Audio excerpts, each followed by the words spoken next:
How many public comment are there? We don't know, but the thing is, meetings, you always need public comment because they're here to talk about whatever we're going to talk about. So when you don't give people that opportunity, it appears that you don't give a shit what they're saying. So, Oh, I understand that.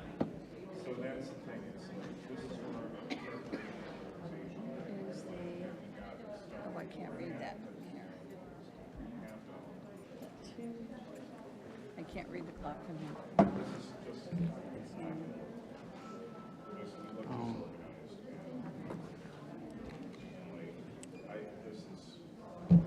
How do I turn it on? It is on. It's always on. It's a Okay. passive. There's no volume for me on this. I can't hear anything.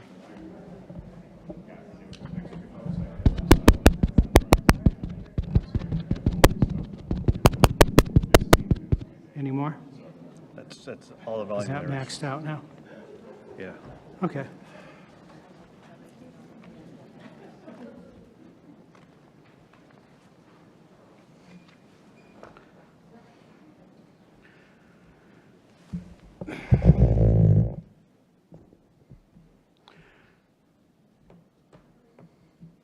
I call the Board of Trustees special meeting to order for September 13th, 2024. As you recall, at the last meeting, we sent out an RFP, and at that time, we discussed putting together our timeline.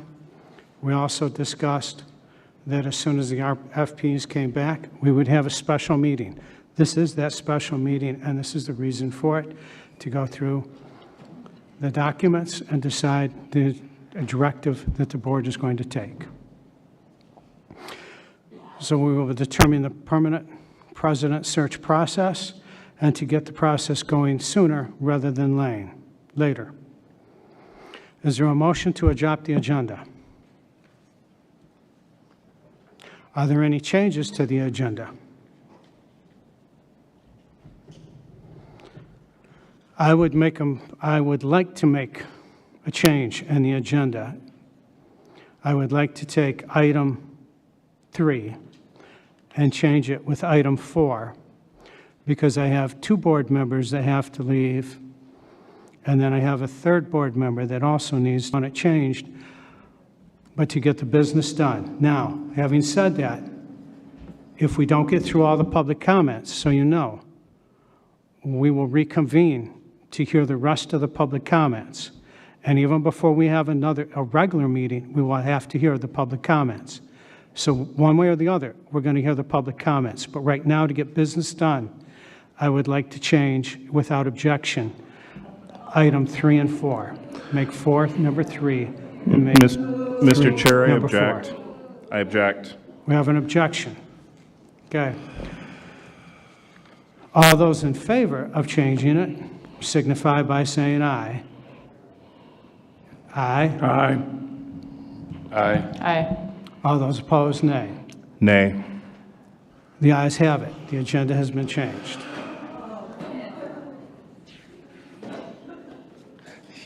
You guys, man. Item number 2.36, determination of permanent process, search process. This process is multifaceted, and the decisions of hiring a permanent president fall solely within the authority of the Board of Trustees. There are a lot of matters to determine that need to be determined today connected with that search. One of the first decisions involves who should be conducting the search and who will be finding the candidates that the board needs to consider. Is there any trustee that wishes to put forth a motion in this regard? Mr. Chair, Yes, Jeff. we have in our packets here, we have from the search committees, correct? Yes, these are everything that we've had that came in from the RFP. They've been supplied. How many search firms responded? What's that? How many search firms responded? I believe you have, there were 6, I believe. 6, there are 6 here.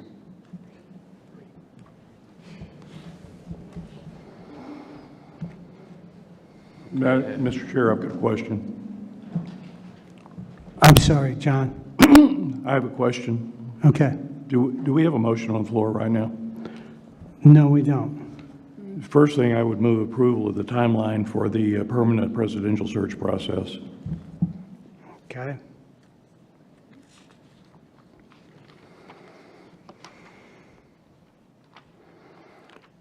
Okay, so you want to decide the responsibilities.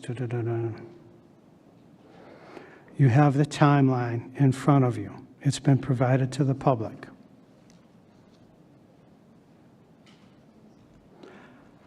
And we have a motion from John to approve the timeline. I second. And we have a second. Is there any further discussion? We have some discussion from Michael. So looking at this timeline, it looks like recruitment, vetting of finalists, like everything that we have to do in a process that took months. It looks like we want to have this wrapped up by, 10/28, and then actually doing finalist visits by 11/4. So like, we're looking at a very condensed timeline to do something that's pretty important and critical to the college. I think that this is really overly ambitious. And I was reminded of something too, that when we were going through the process of looking at evaluation for the college president, it was you, Mr. Chair, who suggested that the new board should be able to weigh in and be part of that process, and where we had people who had worked with her before, but, that was pushed forward. So basically, to me, it looks like this timeline is specifically created because there are people who are nervous that they will not be here after the election, and that they will make the selection for the new board of who is going to serve as our college president.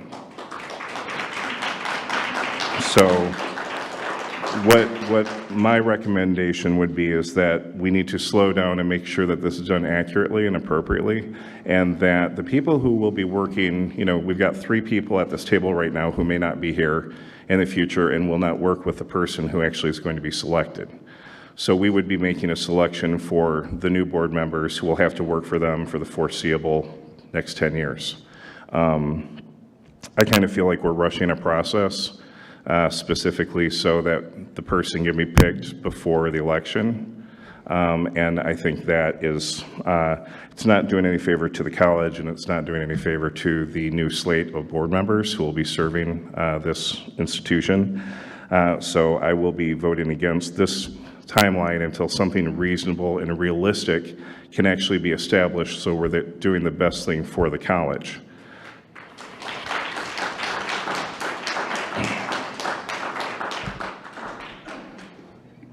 Mr. Chair, Yes, Jeff, may I address Michael?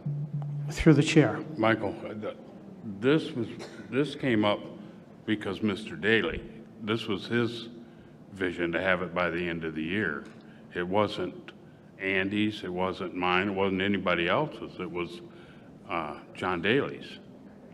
And I think we're just trying to stick to that. Everybody is upset of who the interim is, but now you want us to keep her in there longer.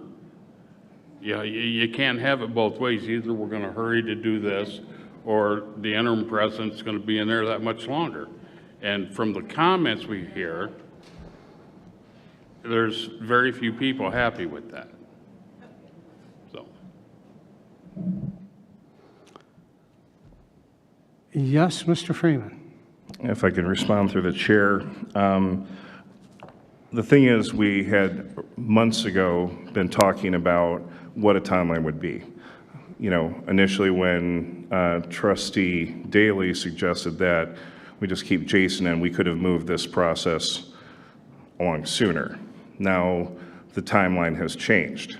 So the responsibilities have not changed. So even you as a businessman, if I looked at you and said, well, I had planned on you having this product to me by December, and then the timeline had changed, and then you would say, wait a minute, but we suggested this months back, and now there is no way possible that we can produce what you need in the time which is required. So you have to recalibrate your approach and look at all these steps and how long everything takes within the step. Because no one at this table right now is talking about how long does this realistically take. You look at, any one of these things where it's 9/23/24 presentation to board of necessary related contracts and approval of screening committee by board, and then within 7 days that's done, and then ideal candidate profile finalized and made available for recruitment, and then that's done, and like within 1 day recruitment of candidates. This entire timeline it won't work. There is no way possible that we can meet the requirements of this with the requirements of this board saying we want to be involved in all aspects of this. Because you might as well suspend anything you're doing in your personal life because all you're going to be doing is doing all this work, right? We will be meeting every single day. To meet this ambitious of a timeline is not enough time to organize. I guarantee you. I've been through this. This is not a timeline which will work. And we have an arbitrary, really like on-site finalists we have before the election, it's November 5th. We've already decided who we're going to have, and the final piece of it is just going to be vetting that final candidate on the on-site visit. So I don't agree that any of this is realistically doable within the timeline which is outlined here. And I think the best thing we can do right now is look at realistically of these steps, how long does each piece realistically take? Because right now we're trying to meet a timeline that's just, well, we thought we wanted to be here by this point. And so, our interim president is here. She's working. She's not supposed to be doing more than just keeping the operations going, as anybody would. And quite honestly, our responsibility is making sure that we calibrate appropriately so that it's done correctly, not by some timeline. Like, we got to figure out, like, it's almost like we backed into something with this whole timeline of all the steps that need to be done. Well, we have to have it done by, November 5th. And then we back into it and look at every single one of these steps. And then it's not realistic to do all these things and to organize all the pieces of it. I think it was gross negligence if we try and meet this timeline, which is not doable. And just like today, we're at a meeting that I was notified on Monday in a text. No one ever reached out to me to say, hey, are you available? Is this a convenient time for you? This is how much time we're going to need. Like, there's even no planning and articulation of the process to make a decision. So we're called into this meeting at noon on Mr. a Freeman, Friday. let's stay on Excuse me, topic. I'm The evidencing topic my is the timeline issue. for This this. is completely Let's stay about on that. topic, Mr. I'm Freeman. talking about our preparation and the requirements of preparation. And even in getting to this point, we have Mr. no Freeman, preparation. So I'm We saying. have 72 hours. You knew from the previous No, meeting, but it you're was you're told that we quoting would have a policy special around, meeting. like, this is not an emergency meeting. If Yeah, it were an meetings are emergency, within I 24 get it. hours, Mr. Freeman. This is not. This is a lack of planning on your part. Thank you. Since I see nobody else that has a question or a comment, would you like to take a vote on this now? Roll call vote. Trustee Daley. Yes. Trustee Wendy. Yes. Trustee Jeff. Yes? Trustee Michael. No. And Trustee Everman is a yes. Thank you very much. Our timeline has been set, and as a reminder to everyone, the timeline was set by Human Resources.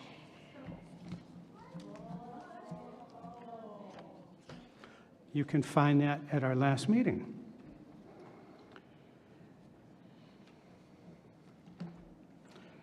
So one of the decisions that needs to be made is who can conduct the search for the candidates. And the board needs to determine, consider who they want, and bring forth in regard to this an motion. Do we have a motion? I have a couple questions. You have a question? Yeah, I do.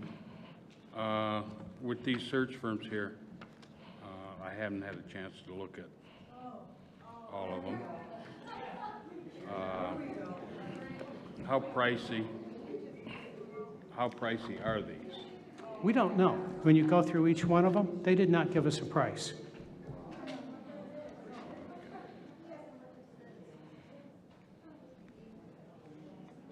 Okay.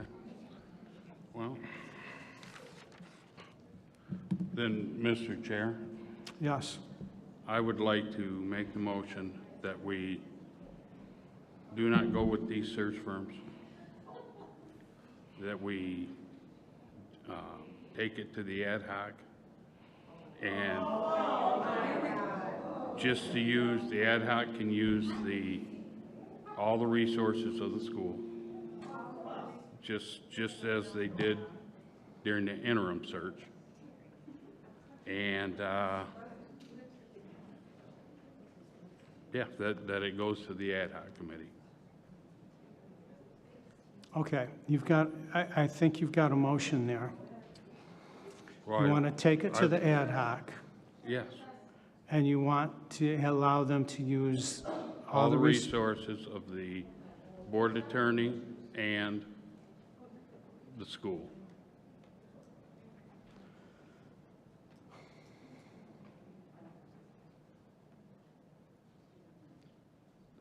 And the first part of that motion was you didn't want to use any of these funds. Correct.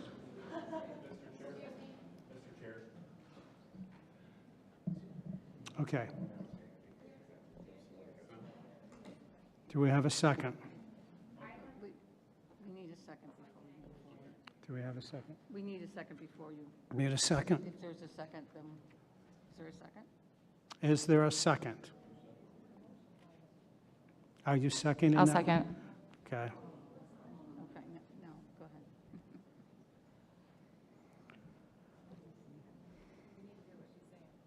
Christie. I was trying to think of her name. Thank you. Through the chair, Trustee Swanson, on the second to last page of the evaluation and in your entire packet, it does list the prices for each of the firms.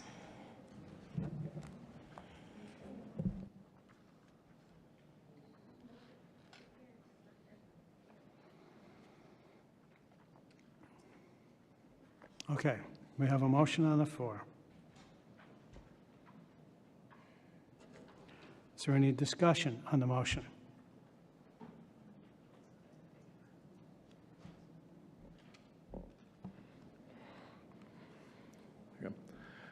Mr. Chair, Yes, Mr. Freeman. discussion. So, I find it irregular that we always talk so much about all board having input and being able to weigh in on decisions, but that's so selectively enforced with this body right now, because sometimes that's the case where everybody wants to know everything and weigh in and have a vote on everything, and then other things get deferred to the ad hoc committee, which don't really have any input whatsoever, and then come out as mandates. So for that reason, I will be voting against this. Thank you.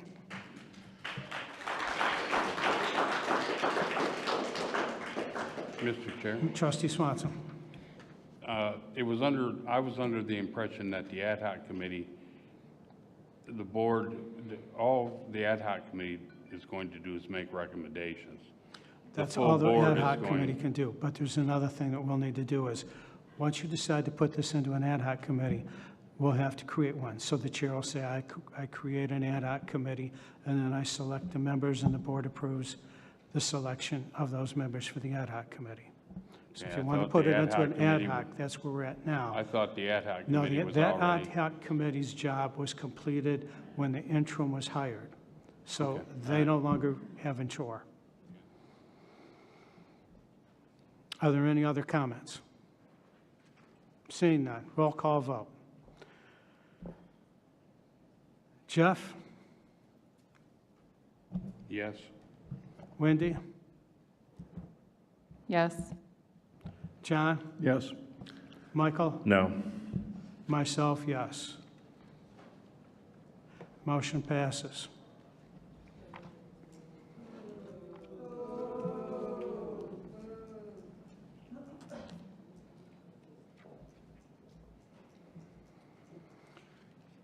Given the fact that the board has decided not to hire a search firm for the permanent president search, the next item should be considering is who is responsible for conducting the search, which you have suggested the ad hoc committee.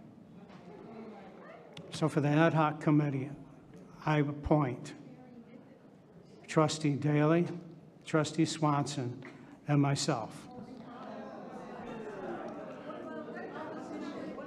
Mr. Chair, Yes. just for a point of clarification, you're suggesting that we do not engage a firm and that the college with limit, like, I know in our HR department, we've have somebody who now is acting, in the president's office. I don't believe that we have the full complement with our HR department to handle above and beyond the day-to-day duties and activities. And also, I would question whether or not the HR department has the possible reach, which everyone else uses firms that actually know all the professionals in the field who actually have experience in higher ed. That we should have the largest possible net that's actually looking at, how we want the best and brightest nationally. Our HR department does not have that. So this is a departure from everything that we've really discussed to date.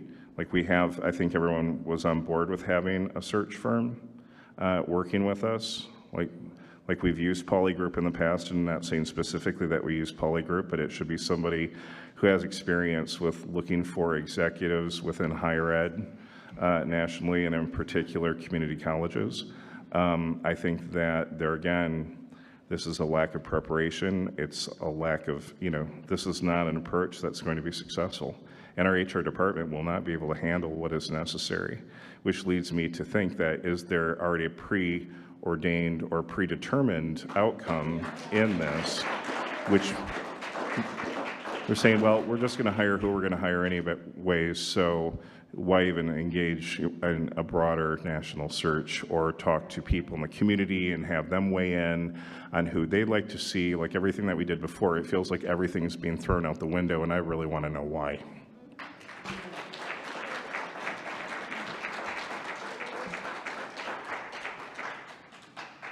So, we have an ad hoc committee that's been nominated. Roll call vote on the nomination of the ad hoc committee. Mr. Freeman? No. Mr. Daly? Yes. Wendy? Yes. Jeff? Yes. And myself, yes. The ad hoc committee is created.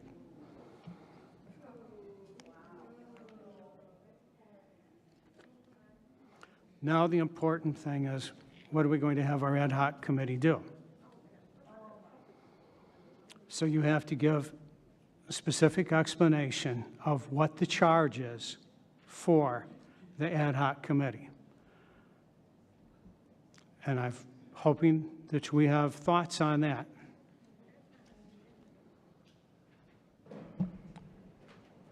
Yes. Mr. Chair, I've written down some thoughts. There's quite a few of them, actually.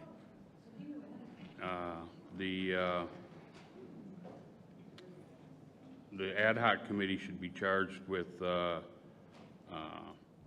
developing a profile for the ideal candidate to be used for the recruitment, and will take consideration by the public and on what they are looking for. To oversee the marketing of the recruitment,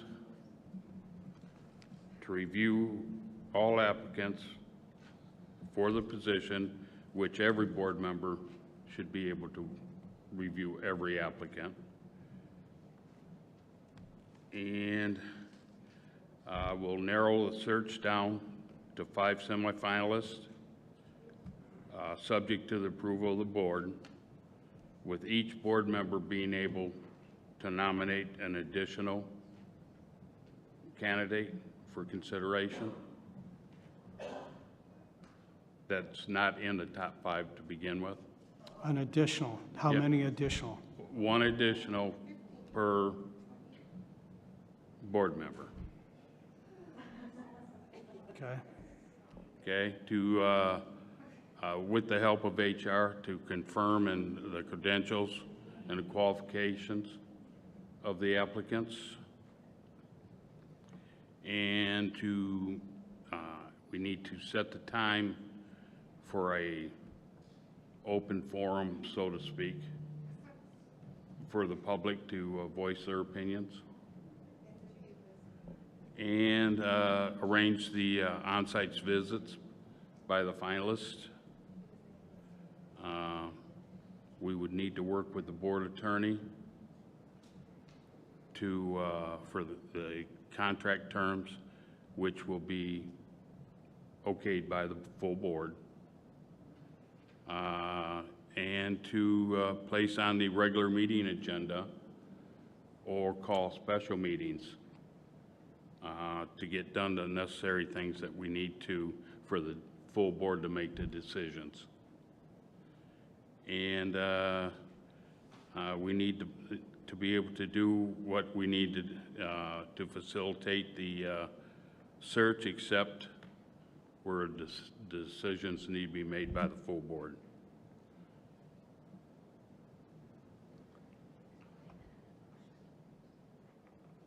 I can't hear you, so you're going to have to write it down. I can't hear you. You have something written down. Yeah, I wrote down what I had here. Okay, and that is your I motion? can, That's your motion? yeah, I can Okay, wait. Do give we have a this to Diane second for if that we need motion? to. Yeah. Do we have a second for that motion? Going twice. Second. We have a second. Okay. So you have it written down, and are there any, our recording secretary is going to need it so that we get it, You can have it make right sure we now. have it correct, because I scribbled what I could down. You can have it right now.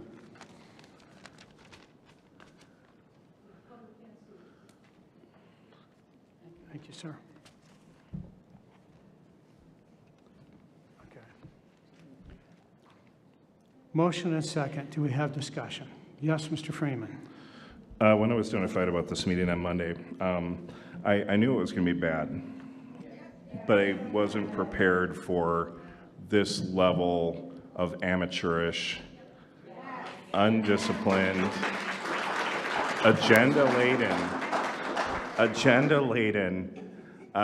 this whole thing.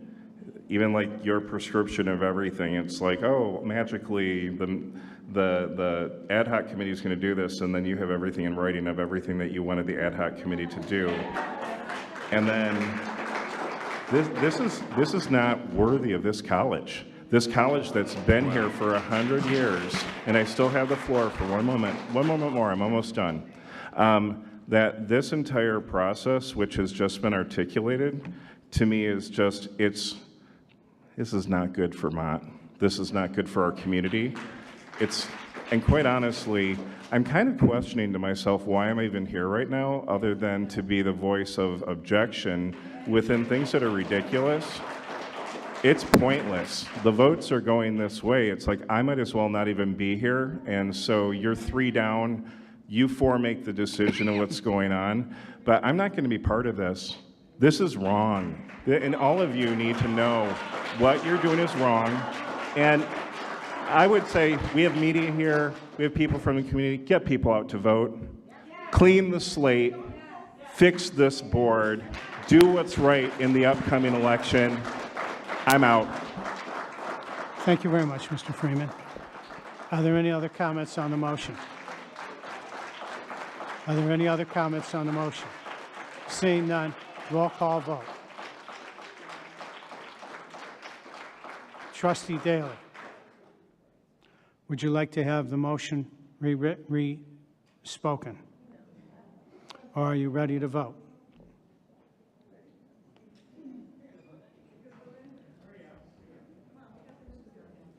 I'd like to hear the motion reread.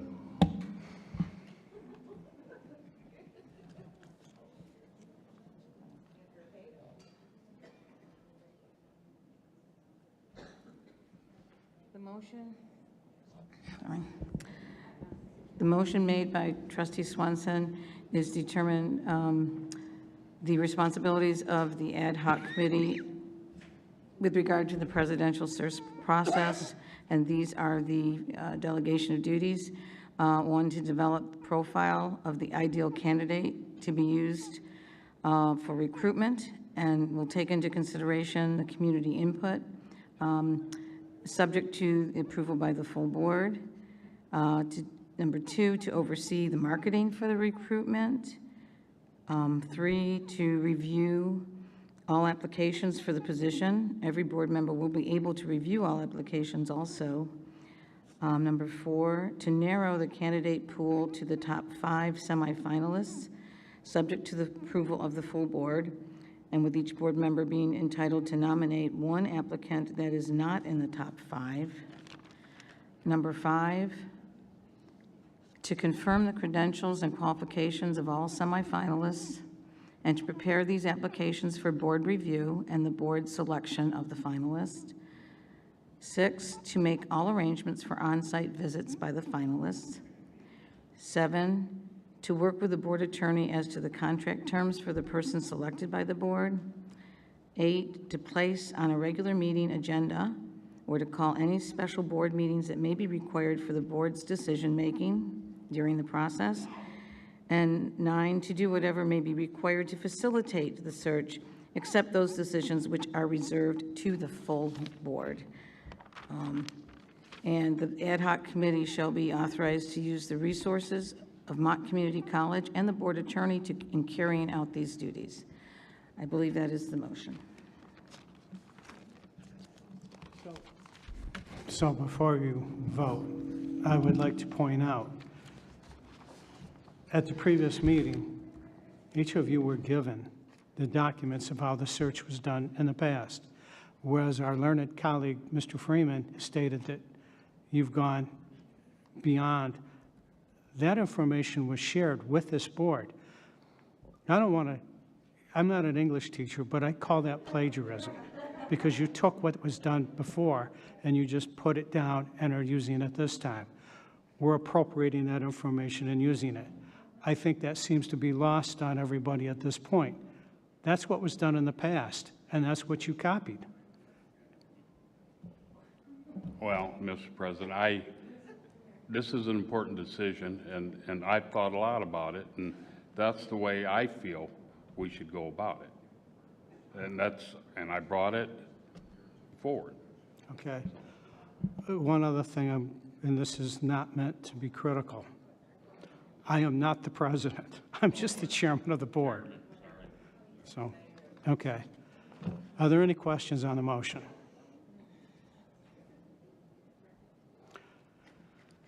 Seeing none, I roll call vote. Trustee Daley. Yes. Trustee Walcott. Yes. Trustee Swanson. Yes? And Trustee Everman, yes. The motion passed. So we have that done. The next item that we need to look at, do you have a question? Okay. The next topic is the method for the community input. And this is how, and you guys have your information that you've seen, not only this college did, but other information that you've looked at yourself. So, is there a trustee that wants to work on this and give us, or you've thought about it? Mr. Chair, Yes. I would like to make a motion that the board obtain input from the community and interested stakeholders in connection with the permanent presidential search by holding a public comment town hall in the same format as our regular meeting public comment section.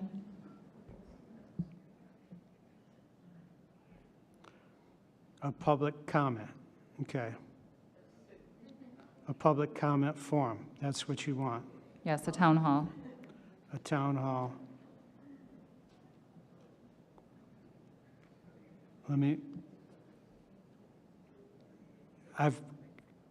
got to pause for just a minute because I want to make sure that this covers everything.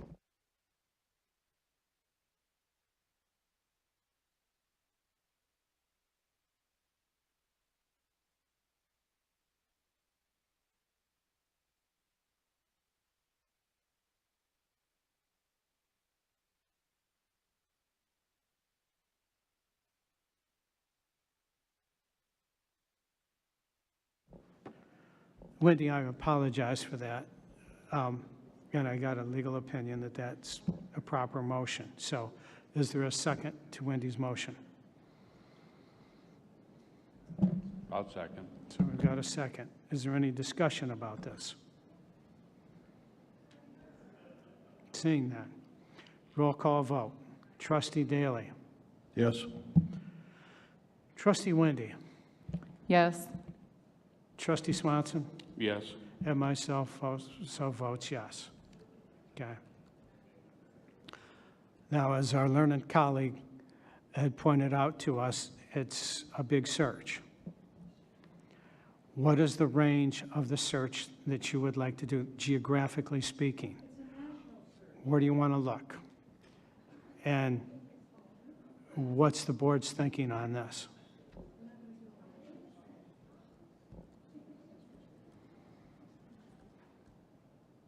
Trustee Daly. I think the search at this point should be limited to the state of Michigan. Okay.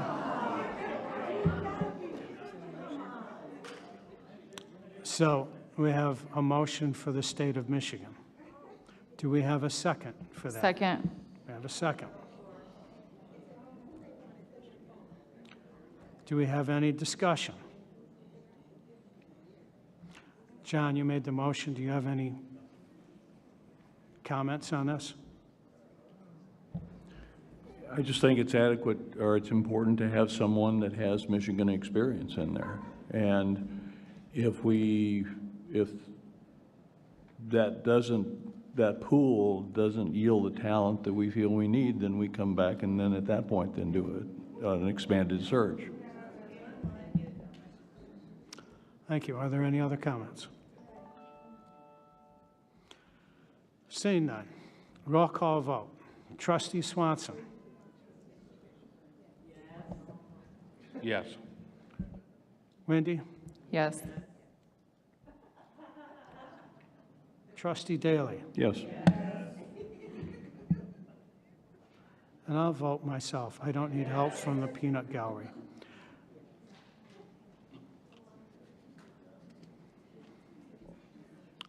The next thing that we need to consider is the board attorney. The process, as each of you know, when we went through the interim process, there was a lot of things we needed the attorney to help us with. So we need to make sure that we have given the authority to the attorney to work with the ad hoc committee so that they can bring it back to the board in a timely fashion. So I would suggest that the board attorney be involved in this process to help us for confidentiality. There's a lot of things that the board attorney needs to consider helping us with. Yes. Jeff? So moved. Okay, I didn't really make a motion. Okay, so let me figure this out. All right. So the way I had written this down is, and this was from my notes to get you guys thinking, the process is the board to have a lot of legal considerations. We want to make sure the Mott Community College will be able to be represented throughout the process and without due delay. Therefore, I suggest we authorize the board attorney to be involved in the process. So that is what I entertain as a motion. And Jeff, would you make that, go ahead and, now that I know, Yeah, so moved. so moved, okay. Do we have a second? Yes. We have a second. Do we have any discussion on that? Seeing none. Roll call vote. Wendy. Yep. The peanut gallery. Your vote really doesn't count for this, but Trustee Daley, Yes. Trustee Swanson, Yes. and myself, yes. I appreciate all the help we're getting. Okay. Going through all my notes.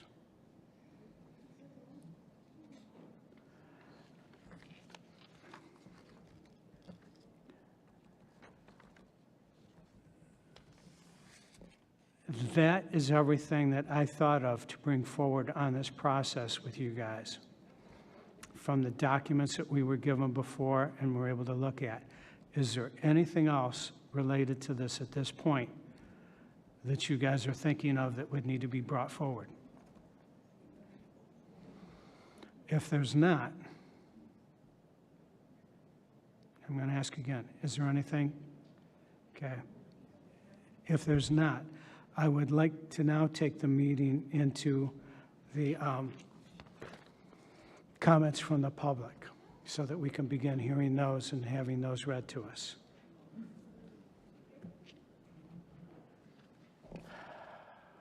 Madam Secretary, do we have any public comments? Yes, Mr. Chair.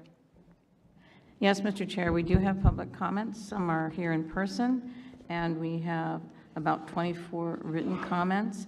I will say that because this is a special meeting, the topic of the nature of the comments must be restricted to the topic and subject of the meeting. We have received some written comments, about 5, that are not on point with this particular meeting, and with the chair's and the board's approval, I suggest that they be put on the next regular meeting comment section, which is September 23rd. Okay, before we get started, trustees, do you have any questions or concerns about moving those to that meeting?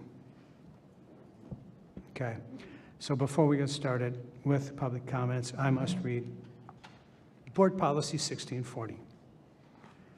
Comments from the public. Regular and special meetings of the board are open to the public, and citizens may address the board on those matters within its jurisdictions. Communications from the public shall come under communications or comments from the public in the order of business. As the business is primarily concerned with policy matters, citizens shall be urged to discuss operational issues with the college president prior to the meeting. Complaints about the individuals or college programs shall be presented to the board in writing. The complaint shall be referred to the president for investigation and report back to the Board of Trustees. The board may recess to executive session to hear complaints if deemed advisable. The board chairman shall invite the public to address the board. All citizens who wish to address the board or who wish to communicate with the board in writing shall have identified themselves or the group they represent, if any. They must also state the reason for addressing the board. Citizens addressing the board shall be limited to 5 minutes in making their remarks unless this time is increased or decreased by consent of the board. A brief supporting the remarks made by the citizen may be submitted to the board for its consideration. The board may limit the number of persons wishing to address the board on the same subject to 3. Students, faculty, and staff should follow the chain of command and exhaust all steps with the administration before making comments to the board. All comments shall be limited to policy matters. The board chairperson may ask the college president to respond. After the president's response, there shall be no further discussion of the items at that meeting. If a response is not possible at the meeting, a written response shall be given to the individual as soon as possible. An appropriate report of the response will be made by the board. Thank you very much. Madam Secretary. Mr. Chair and members of the board, the first public comment, it will be in person from Lisa Novak, who's with Mott Community College, on the subject of today's meeting.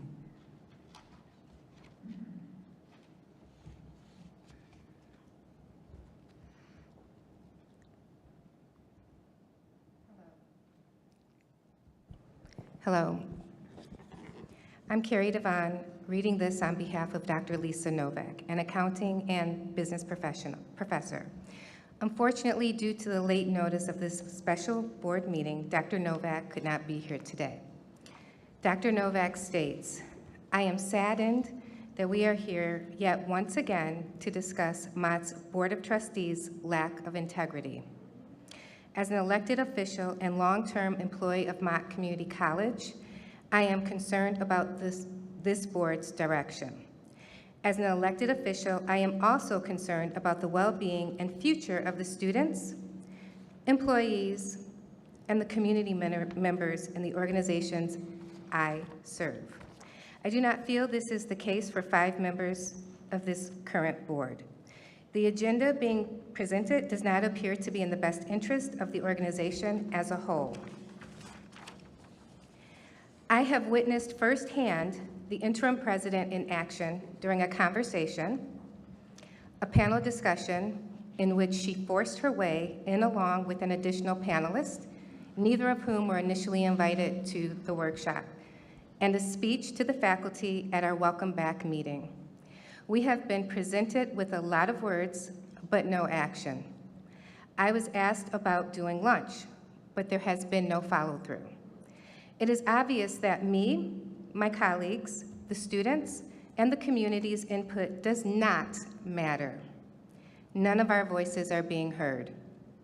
Successful board members listen to the people who elected them to office, and they do things that will ensure the organization's success. However, with this current board, special meetings are organized and held with little to no advance notice. As you can tell, we don't have very many people here because we were only given 48 hours, which I know is the proper amount of time. However, it's Friday at noon. Unacceptable. So with this, however, with this current board, special meetings are organized and held with little to no advance notice, at obscure times, and always in a different location, as if to limit public attendance, and the focus is typically on topics where the result has already been decided, which we did note today. It's simply a formality. Although you do not appear to be acting in good faith and with transparency, we do see right through you and your actions. The future of Mott Community College is in the hands of people who seem to have a personal agenda. Previously, a committee was organized to determine the replacement of a retiring college president. Is that going to happen this time? Well, we have the answer now. The answer is no. Or has the decision already been made? The answer is probably. Please listen to our voices and consider the students, employees, and community before you continue to destroy this amazing community college in Flint, Michigan. MCC's founders and longtime advocates would have been very disappointed in the direction you are taking this college into. The people who voted you in deserve better. Do the right thing and act accordingly. Thank you, Dr. Lisa Novak. Thank you very much. Do we have any other comments this afternoon? Point of clarification, you're Carrie Devon, right? I am Did you Carrie. have your own comments then? I do have my own comments. Go ahead with those.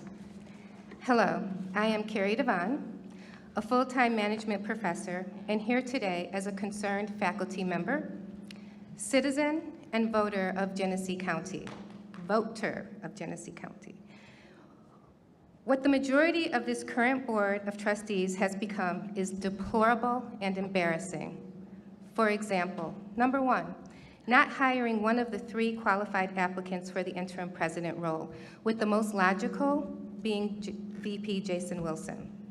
Not listening to the public comments prior to announcing the decision and the very lucrative package for an inexperienced interim president, and not including stakeholders in the process. In one word, unbelievable. Since this board has been at the helm, unfortunately, the bright future of Mott Community College has dimmed immensely. Once upon a time, I was a proud employee of Mott Community College. Was it perfect? No. But what job is? We didn't have perfection, but what we did have was, first, a qualified and well-respected president in Dr. Beverly Walker Graffia steering the way. Secondly, a qualified board attorney whose career was dedicated to higher education and with an acute understanding of policies and procedures, not a career dedicated to torts and ambulance chasing, and was or is Andy Everman's personal attorney. And third, a qualified and reasonable Board of Trustee chairperson who genuinely had the betterment of our students, the employees, and yes, the community at the forefront of decisions. And, as one should expect, had respect and civility towards the stakeholders. Our voices and opinions were not only listened to, but we were heard. Were we always happy with the decisions that were made? No. But we knew the decisions being made were devised out of logic, reliable research, care, collaboration, and compassion, not to protect someone who clearly has a fragile ego and a personal agenda. In life, continuous change is inevitable, but how it is navigated and is essential to an organization, and it starts from the top. If you do not have the buy-in and the trust, and trust isn't instilled from the beginning, the change being implemented is not going to succeed. That is basic leadership, which I do teach. I also teach organizational behavior. Perhaps some of the board members should take one of my classes.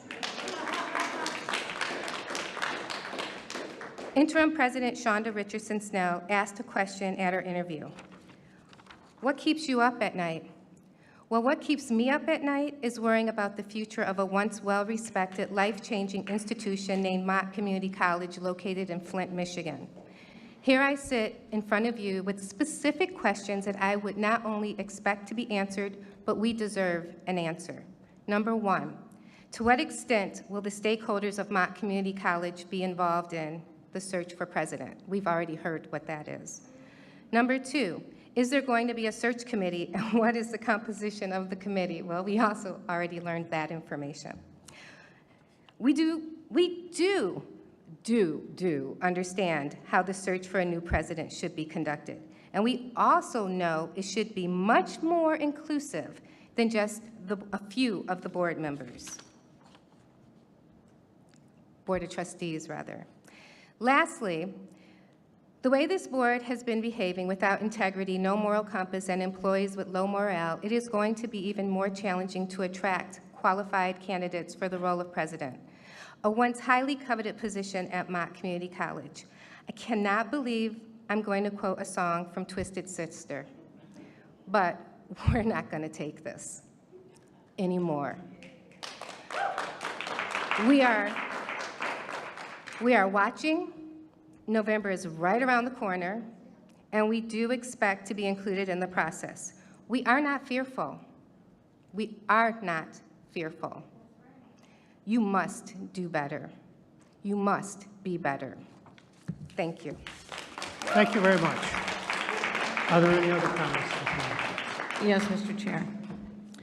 Written comment by Katie Klotz. Kleitz? Sorry, it looks like an L. It's K-I-A-C-Z.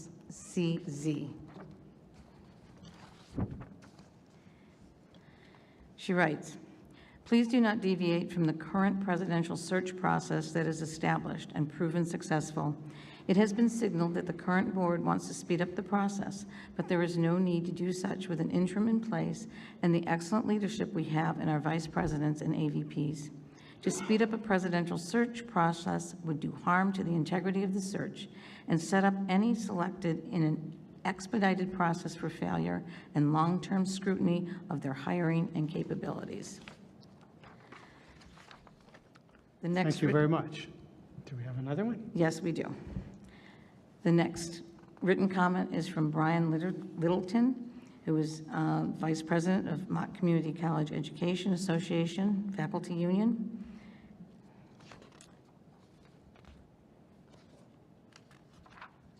He writes, dear members of the Board of Trustees, My name is Dr. Brian Littleton, and I'm a professor of psychology within the Math, Social Sciences, and Science Division at Mott Community College.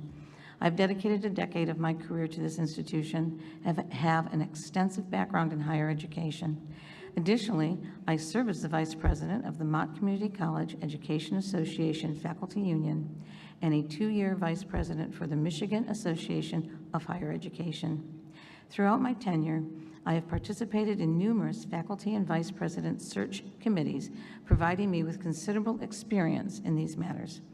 I'm ready to express my outrage and concern regarding the recent search process for the new college president. The timeline presented at the last board meeting indicated that such a process typically spans several months. However, an unrealistic and reckless start date of December or January has been set for the new permanent president. This expedited timeline is not only impractical, but also jeopardizes the integrity of our 100-year-old institution. Mott Community College deserves a thorough and thoughtful selection process. The approach you have chosen deviates significantly from the standard practices of college boards during presidential searches. This was not the case during the last search for Mott's president. Your current path underscores a troubling combination of incompetence and arrogance, suggesting a belief that you alone possess the requisite wisdom to make this decision. Even the search firms that submitted proposals have indicated that a timeline of 4 months or less is unrealistic, with a start date of December or January being unfeasible. During my time on searches for various VP positions and directors, the process took considerably longer. Why then is there a rush to shorten the process for a position of such paramount importance? Your ill-conceived, accelerated process excludes vital community stakeholders, leaving no room for the input of faculty, staff, and students. This institution belongs to the community, and as such, their voices should be integral to the selection of the next president. I implore you to heed the counsel of those with more experience in these matters, including HR professionals and search firms that specialize in presidential searches. There is no justifiable reason for this rush to appoint a permanent president, especially given that an interim president has already been hired under questionable circumstances. I do not expect you to dismiss the interim president, so why not allow her to continue serving until a fair and open search for a permanent president is completed? What drives this urgency to install a permanent president by December? Is it the fear of losing your positions in the upcoming November elections, thereby forfeiting your ability to further harm the college through your incompetence, arrogance, and gross negligence? I sincerely hope the board reconsiders its decision to pursue an accelerated presidential search. Do the right thing, conduct a proper, thorough search. Restore the basic minimum qualifications and include the input of students, faculty, and staff. If you truly care about this college as you profess, you will act accordingly. Listen to the people. Respectfully, Dr. Brian Littleton.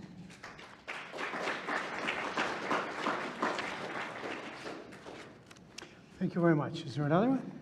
Yes, Mr. Chair. The next written comment has been received from Thomas Spademan of Flint. He writes, Dear Chair Everman and members of the Mott Community College Board of Trustees, my name is Dr. Thomas Spademan. I'm a resident of Flint and a proud faculty member of MCC, now in my 24th year of service at the college. I'm writing to ask the Board of Trustees to do 2 things. First, I am asking that you slow down the process of selecting the college's next full-time president. And second, I am asking that you establish a set of qualifications for hiring that will guarantee that our next full-time president will have the relevant education, knowledge, skill set, and experience to run a community college. Board Chair Everman, Andy, my friend, if I may use your first name, I would like to address you in particular, since we're neighbors and friends some years back in the college cultural neighborhood that borders on the MCC campus, and I greatly respect everything you did for your neighbors during that time. You were out there mowing the parks in the summer, helping with snow removal in awful weather, and in general, proving yourself to be one of the best neighbors I've ever known, especially when city services couldn't keep up. You sought out opportunities to serve your community and did so selflessly. I mean it, Andy. So many of us in the college cultural neighborhood held you in the highest esteem. I was especially proud that you had sought out my thoughts when the COVID pandemic first hit. The thing is, Andy, everyone knows what you are doing here. You plan to disrupt a well-functioning college that is a bedrock institution of Genesee County. What we don't understand is why. One moment, please.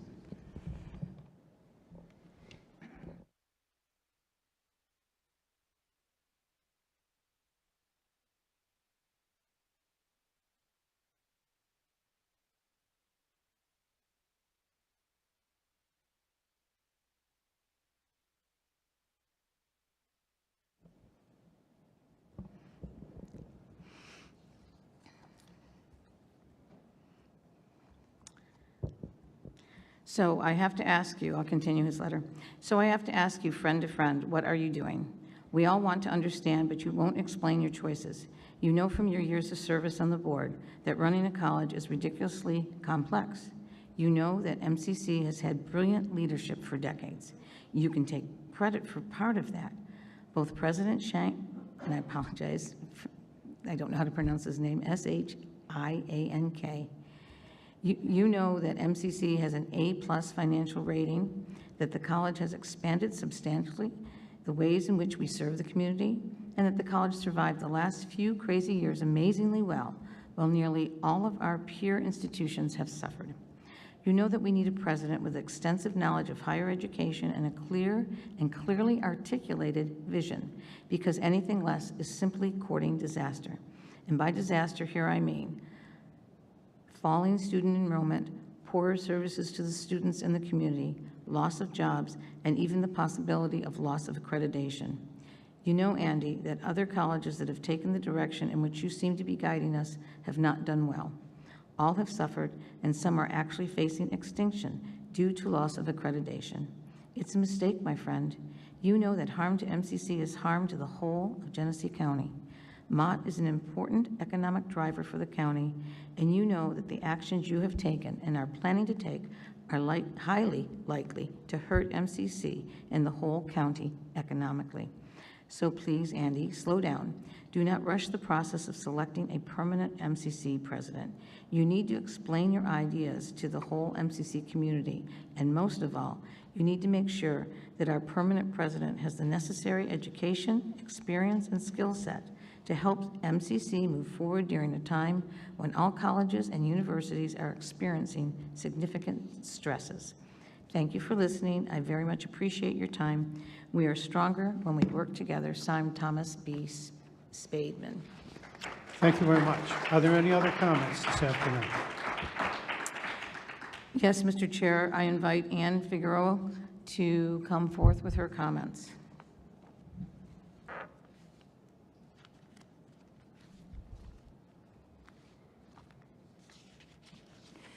Ann Figueroa, Mount Morris, Michigan. I have some written notes, but and you're going to hear the same thing from me that you've been hearing all morning and probably all the whole last couple of years.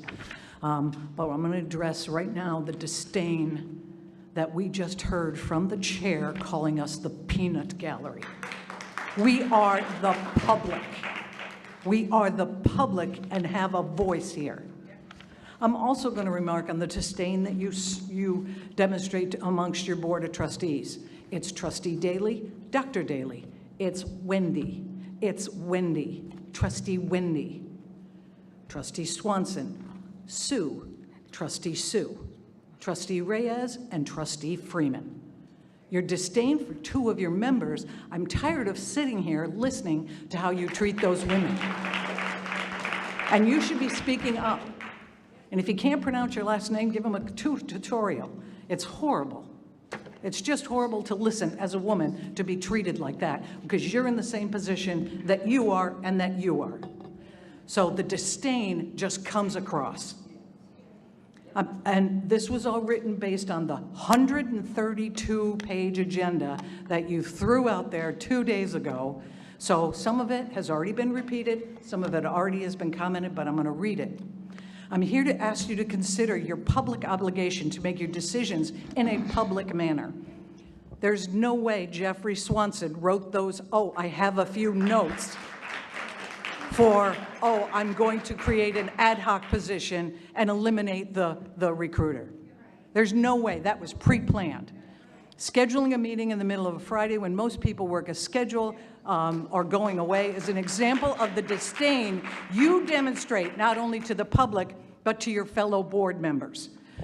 Trustee Reyes and Freeman were not notified when you set up the meeting. You keep stating, oh, the whole board makes the decisions, and we, the public, see that that is not the case. As to the purpose of the meeting, determination of a permanent presidential search. Why a special meeting? In previous meetings, you produced a timeline and put out a request for proposal. You post an agenda, but barely, again, 132 pages. How can the public review the proposal? Why is there a rush? You're hearing it from everybody. Why does the new president need to be in place by December? Is it because of the upcoming election and 2 board seats are in question? Are you trying to push through a lame duck choice to meet your not-so-hidden agenda of doing whatever you want instead of what's best for the community? The Community College Act, which you quote repeatedly in Act 389.12, empowers the board to hire a suitable person for chief executive officer. The definition of suitable is right or appropriate for a person, purpose, and situation. Suitable does not mean adequate. It means the right person for this situation. The Act does not give a timeline for this hire, and neither should you. You claim you've hired a qualified interim president to do the job for 6 months. The imperative should be the quality of the recruiter and the quality of the candidates. In my 30 years of hiring directors and presidents, there's no way to determine that you are choosing the best candidate if you're focused on the timeline. Did all of the, and I have had this written out, and thank you, Jeff, for being honest. Did all of the trustees read the 132-page agenda, which included the credentials of the recruiter? I've been at board meetings in this last 2 years where individual trustees admitted they haven't had a chance to read the material and it got moved to another meeting. I would challenge you, and this is what I wrote before, and I'm going to go through it now.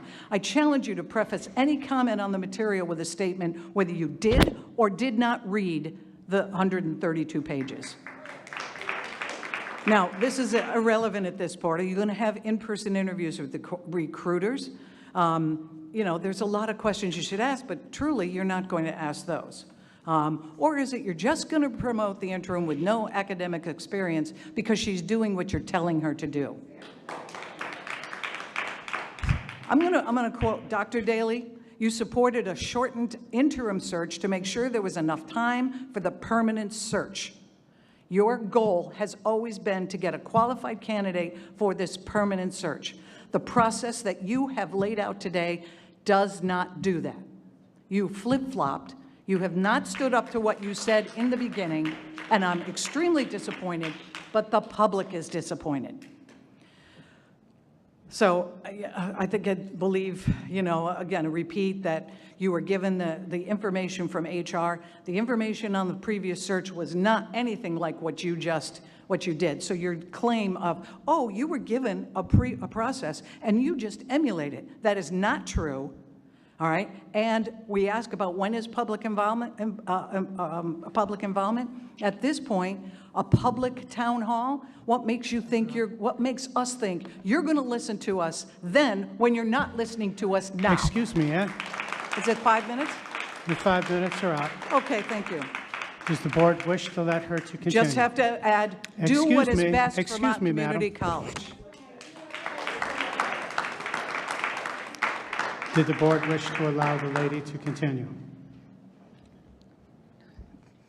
I have no problem with it. Wendy, I didn't hear what you said. would we like to let her finish and complete? Absolutely. John? So if you would please indulge us and come back up, we'd like to hear more.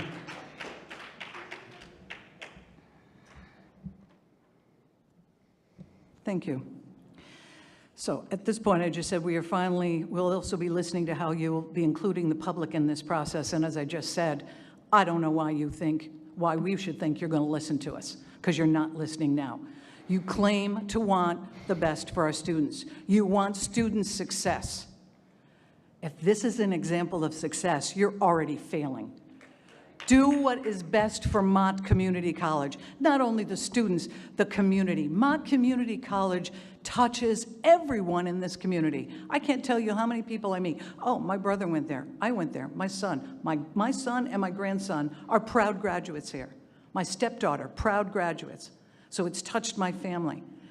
Every single one, everyone in this room has a touch from Mott Community College. Now the touch is, I don't think so, brushing my arm off. So you can do better. You can do better. Do not just parrot something because it's easy. Like I said, I'd like to say I am disappointed, but you don't really care about that. And I refuse to be called the peanut gallery. I'm going to repeat what I said in the beginning. You show some respect to the public. Thank you very much. Do we have any other speakers this afternoon? Yes, Mr. Chair, we have another written comment from Percy Whitmore of Friends of Percy campaign. He writes, as a proud Mott Community College alum, I strongly believe that decisions made by our trusted Board of Trustees should reflect the best interests of the entire Mott community. This includes our faculty, staff, community partners, and most importantly, our students. While I appreciate the convenience of holding board meetings after work hours, I have concerns about significant decisions, such as the selection of a permanent president for MCC, being made without ensuring the broad involvement of all stakeholders. I question why the process of selecting a president is being expedited just 2 months before an election.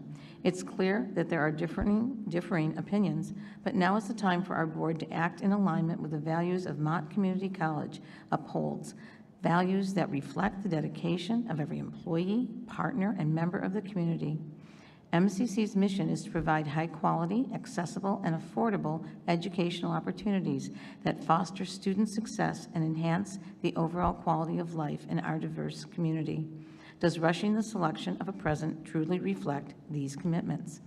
Instead of moving hastily, we should focus on addressing pressing concerns, such as how we can better incorporate the feedback from faculty and the community about the current interim president. How can we avoid repeating a process that has led to disconnection within the MCC community? How can we work collaboratively with committees and faculty to take the college to new heights as a united community, not just for accreditation purposes? While we all bring different perspectives, it is essential to ensure that MCC continues to serve as a high-quality, accessible, and affordable institution for local residents. This is where our focus should be. I hope that the board, along with the interim president, will take the time to reflect on these thoughts. Sincerely, Persevier Whitmore. Thank you very much. Are there any other comments? Yes, Mr. Chair, we have a written comment received from Jennifer Fillion of Ann Arbor. She writes, I've been a teacher in higher education since 1998. I've had the privilege of teaching at Michigan State, Central Michigan, and Mott Community College, and I can say with full confidence, when it comes to fulfilling job duties in specialty fields, experience and qualifications matter. They matter if you are a mechanic. They matter if you are an airline pilot. They matter if you are a teacher, and they most certainly matter when you are a college president. As the board undertakes the search for Mott Community College's next president, they must recognize that what it will take to lead us strong into the next 100 years. We need someone with a proven track record in higher education with a focused commitment to academic excellence. We need someone with the academic credentialing and knowledge necessary to carry their weight in the hard conversations with state, local, regional, and national agencies about the challenges and successes of student retention and achievement. We need someone with experience who can gain the respect of students, faculty, and academic staff, who value leaders who understand the demands and nuances of academic life. In formulating the search for our next college president, I implore this board to return to a stringent hiring process in line with our last full presidential search in 2014, which brought us Dr. Beverly. I implore this board to restore the minimum qualifications for the job that were in place in 2014 after our last successful search. After all, hiring a president with less qualifications than most of the faculty and administration that surrounds them looks like we aren't even trying to find the best candidate.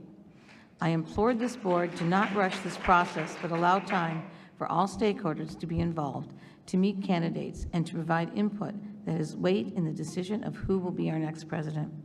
These stakeholders are the ones who fill our classrooms, our offices, our streets, and they should be able to see and hear from the candidates and have a voice in the choice made. After all, to rush this process through makes it seem like you are afraid of having the people involved, and that is something they will remember come November. I implore this board to return to a hiring process that is transparent, with clear criteria for evaluation of all candidates in an objective and fair manner. After all, having a hiring process which is hidden behind closed doors, not objective, and lacks the rigor we use for hiring our faculty and other administration staff makes this seem like, and I quote from Reddit, the board colluded before the decision was made. Our interim presidential hiring process has been mocked on X, Reddit, Facebook, and we make local and national news, and I pray we don't follow along on the same route in the search for our next leader. If the board doesn't recall what a good presidential search process looks like, after all, many of you were not here the last time we did this, I am certain any number of us who were here can provide you with the profile for presidential search document that was openly shared and communicated in 2014. That concludes that comment. Thank you very much. Are there any other comments? Yes, and I believe this person is here with us. It says Ms. E. Taylor. Doesn't say what jurisdiction. Could you just say where you're from for the minutes, please?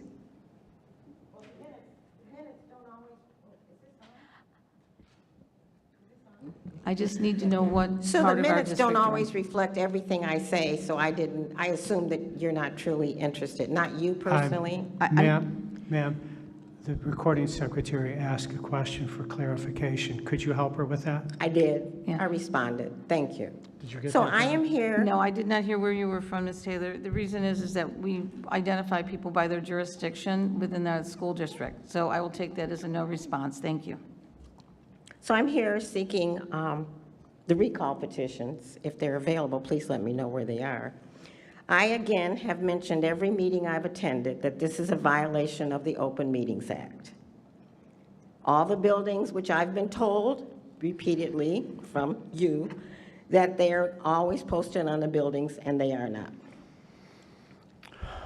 So yesterday, I asked one of the vice presidents, where will the meeting be? And I was told in the technology building. And then I asked one of the police officers at a higher level, and they said it was going to be in the usual building here.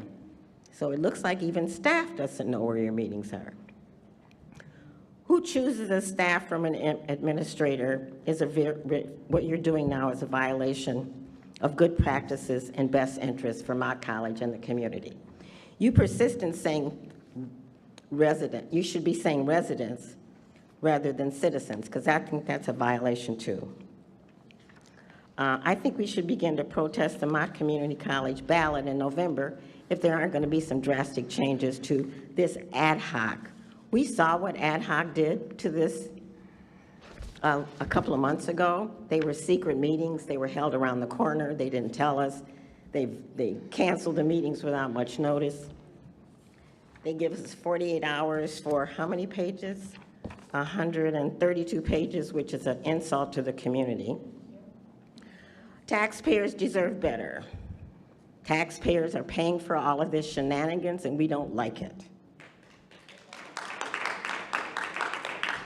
So it's really interesting that Dr. Beverly, who was treated like shit here, was picked up by the governor of Michigan. Maybe she'll come back and help you choose another president. I would like to thank many of the beautiful people that have spoke beautiful words to try to help this board who continually refuses to listen to us. Nobody's here but the recall people. That's a statement. The community that's here is against you all. You change your paperwork from meeting to meeting. You have your room meetings in different places. I don't see your sincerity. You hired an attorney to help you run a meeting. That's absurd. Why are we tolerating this? The taxpayers are getting very close to being done with this behavior, and we're just continually insulted. This is a waste of taxpayers' dollars because you had no intention of being open and honest about this. You are deliberately closing doors, shutting out community, and violating the Open Meetings Act. You should have your attorney do some Open Meetings Act investigation. That is, if you want to help the community be more knowledgeable about what's going on. It would be very nice to come to one of these meetings where things are very open, honest, transparent, well-planned, encouraged, and supportive of the community. Taxpayers are getting fed up with you. And wait, maybe the Motts might get fed up with you too. So that'll hurt our community. It would be good if you were gone, so help me find a petition to sign. Oh, and I am clutching my pearls for Kamala today. Thank you very much. Are there any other comments this afternoon? Yes, Mr. Chair, we have another written comment from Paul Jordan of Flint.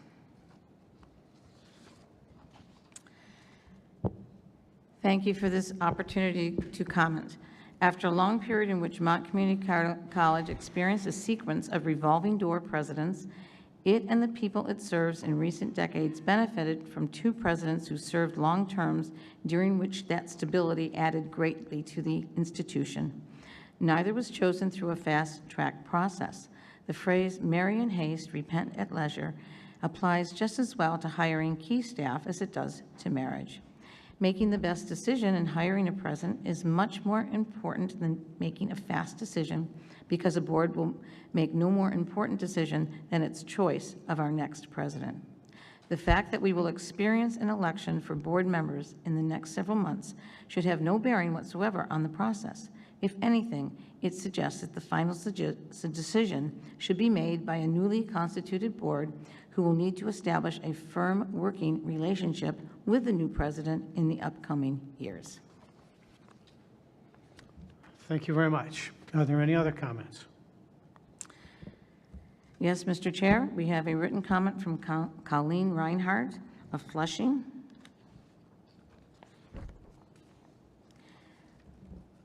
She writes, "At the last meeting, the board signaled that they wanted to speed up the process for the presidential search. How does the proposed timeline ensure that the proper vetting and input from all relative stakeholders happen? I am disappointed in the board's appointment of the interim president as well as the process the board has and is taking to fill this position." Thank you very much. Are there any other comments? Yes, Mr. Chair. We have a written comment from Dr. Michelle Dunham, who is with Mott Community College. Oh, excuse me, you're here in person. I apologize.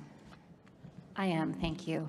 Good afternoon. My name is Dr. Michelle Dunham. I am a 20-year Mott employee and currently serve as the chair of the English department.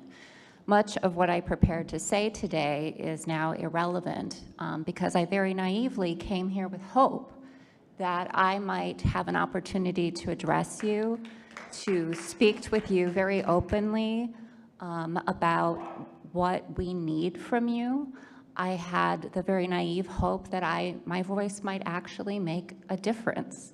And you have really awakened me to a different reality.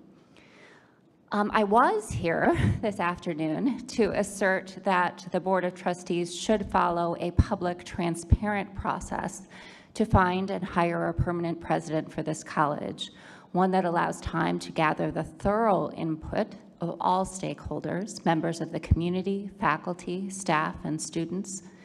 Your decision to move with speed has confirmed once and for all that the board is authoritarian in its approach to governance and has no real interest in the thoughts, interests, and needs of large swaths of its constituency.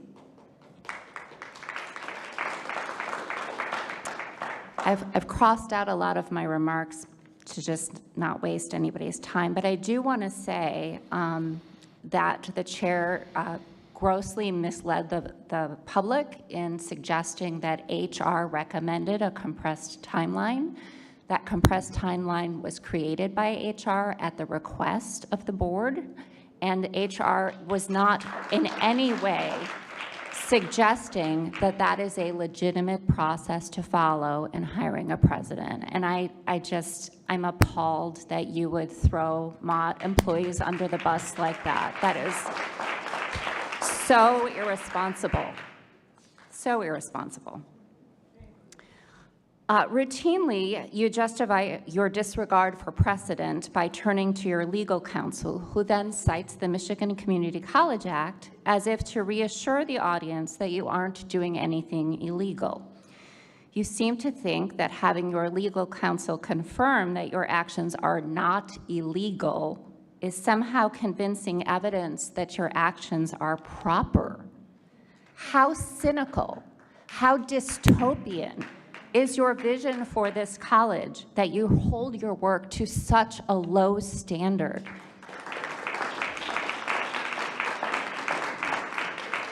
Didn't do anything illegal today. Good job.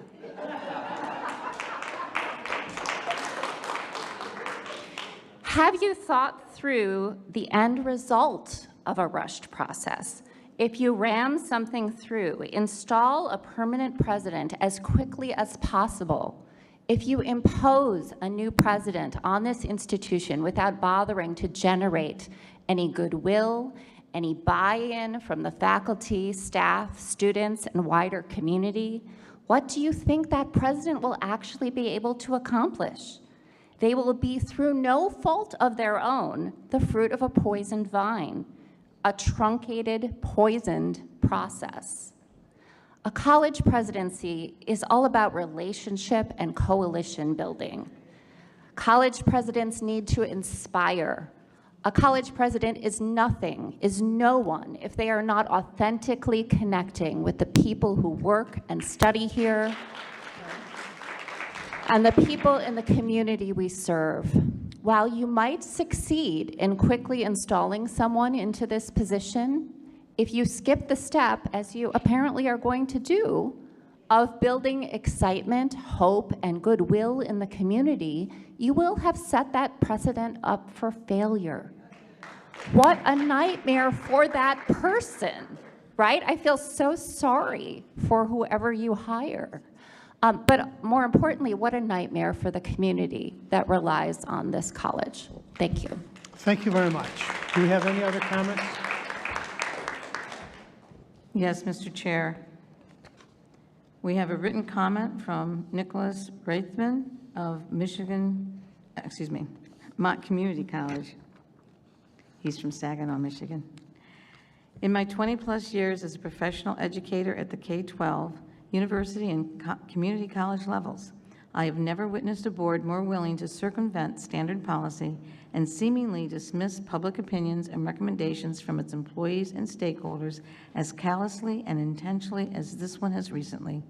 It is imperative that this board serves its purpose at our once nationally respected institution and fully restores the minimum qualifications for the role of college president, which were in place before this board drastically reduced them. The current minimum qualifications for the role of this institution's leaders are embarrassingly low for an institution of higher learning. The complex process for searching and hiring a presidential candidate who will shape policy for our public college must be completely transparent with clear written criteria, adhering to best practices in higher education for all evaluations. I believe it is negligent of the board to minimize the importance of this process and call for its members to conduct a thorough search similar to our previous presidential search 10 years ago. As a public institution, this board must encourage and ensure adequate time for all constituencies to be involved, to meet candidates, and to provide input that has weight in a collaborative decision. The presentation from HR at the August board meeting fully laid out a year-long process, but then a final slide showed an extremely sped-up timeline that this board seemingly intends to follow. This seems to clearly show that the current board, in an election year where multiple seats on the board will be contested, would make the final decision with little meaningful consideration to the college community stakeholders, faculty, students, and staff. As a public college, which was once regularly viewed as one of the best community colleges in the nation, we expect and demand a careful, open process that everyone in the campus and wider community can feel a part of and feel confident in. Thank you very much. Are there any other comments? Yes, Mr. Chair. I believe Kim Owens of the MCCEA faculty would like to make comments.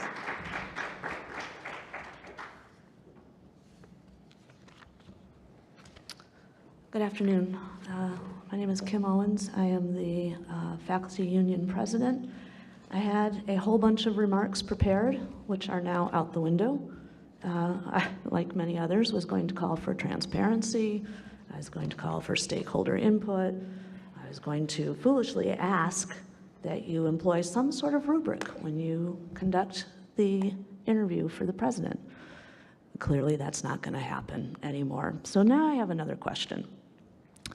It seems to me like at every meeting that you guys have, you sit and listen to how you need to do better. Every single meeting, the community has called you out, staff has called you out, faculty have called you out.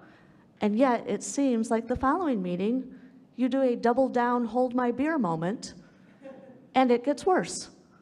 I do not understand how you can continually ignore the pleas from the students, from the faculty, from the staff, and from the community. You are running this college into the ground, and it is disgraceful. The fact that a trustee who said he did not read the packet made a motion to dismiss all of the search firms and instead go a different route seemed awfully preordained, especially given that he handed a typed list of notes over for what that motion would look like. You need to do better. We are waiting for you to do better, but it appears that that is not going to happen either. And so I'm not going to ask anything of you today. Instead, I'm going to tell you, we are watching. We know what's going on, and we will do everything in our power to make sure that Mott still comes out on top. Thank you very much. Are there any other comments? Yes, Mr. Chair. I would like to call up Harley Brown from Lansing.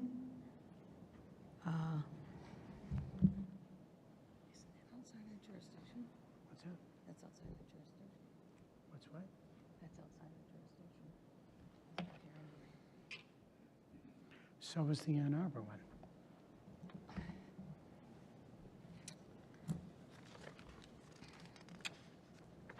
Mr. Brown is not here. I'll read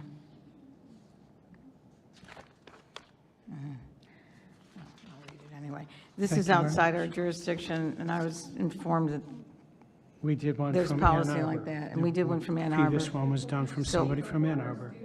So I will read it. Okay, I'm going to read it, but that was my hesitation, something I was, under the policy and the rules, so.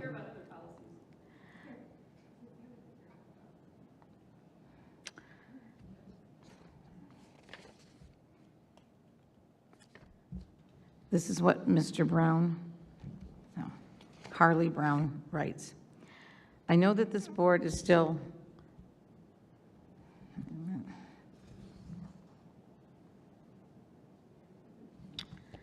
the reason I'm hesitating, he said it was about the presidential search, and these comments are not related to the presidential search. So we will put them with the other comments that will be part of the September 23rd meeting. Thank you very much. Are there any other comments? Glenn Harris is here and would like to make some comments.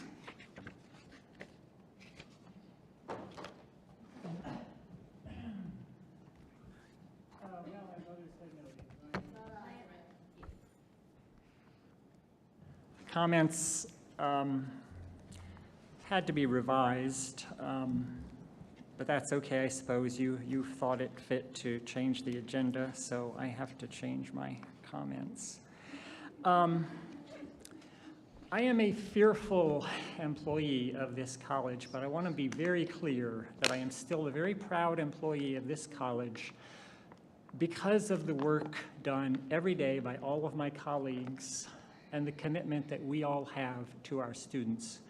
And certainly not because of anything that you have done and are doing.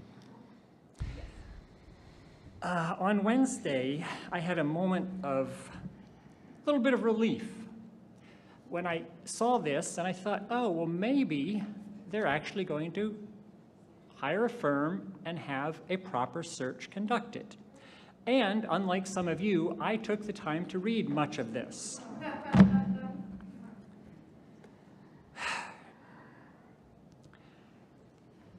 Now you are embarking on a several-week search process. No one does this. No one. No one does this. All you have to do is take a look. You can find readily available online right now. You can find descriptions of the search process and timeline that have gone on recently or are going on now at dozens of colleges. Typically, they are 9 months long. No one does this. No one but you.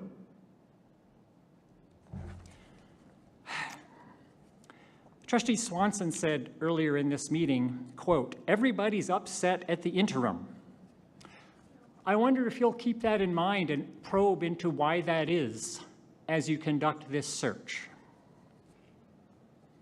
Since it is very, very, very hard for many of us to not have the conclusion that you know who you're going to hire.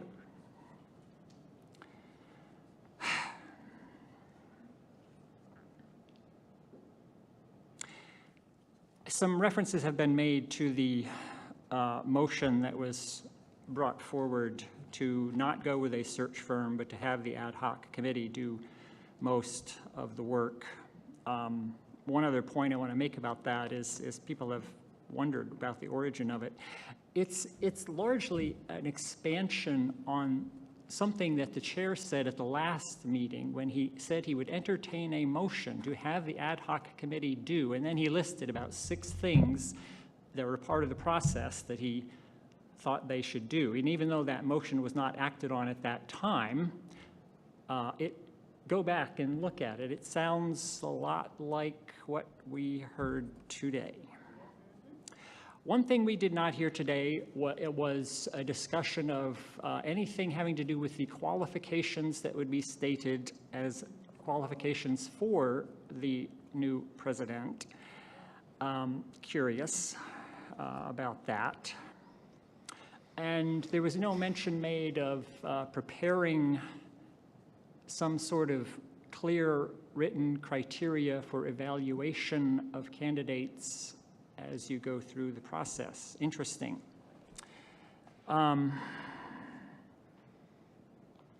Curious. The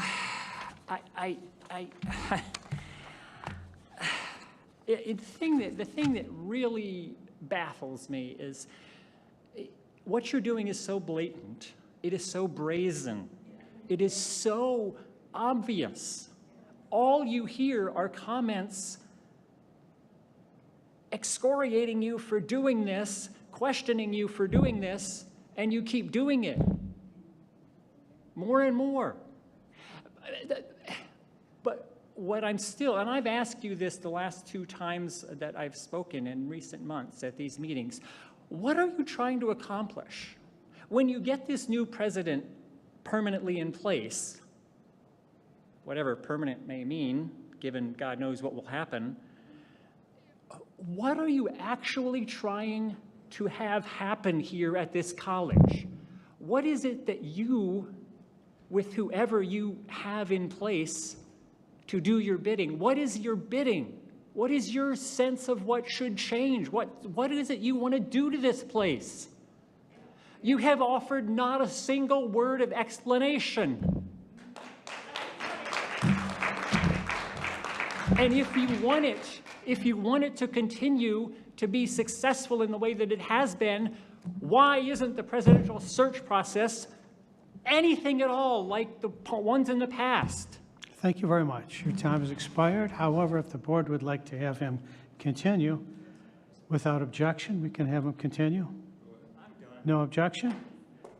You're welcome to come back up and finish your comments, sir. Just answer the question someday. That's all. Thank you very much. Are there any other comments? Yes, Mr. Chair. There's a written comment received from Dr. Gianna Andrews, MCC Professor of Studio Art. She writes, I'm deeply concerned and disappointed in the proposed truncated hiring process for our next president of Mott. This is a very obvious grab for power, ensuring the current board can choose the next president, even if any of the board members do not get reelected.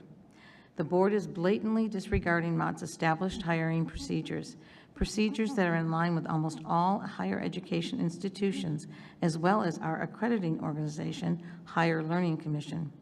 Ignoring the established standards of this most important hiring process, as well as ignoring the objections and feedback of faculty, staff, and community members, demonstrate the obvious disregard for anyone and/or anything but the board members' political and selfish agenda.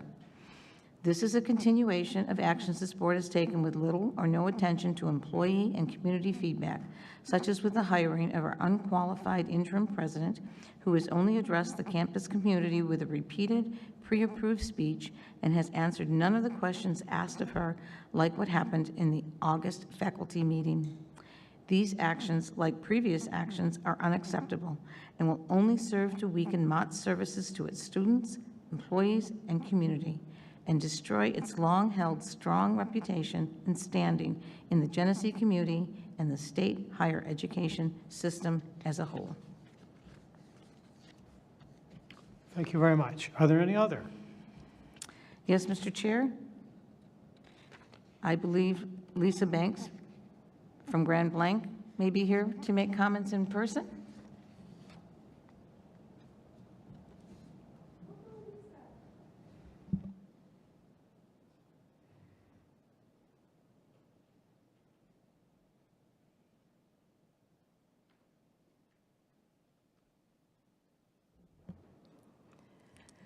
Good afternoon.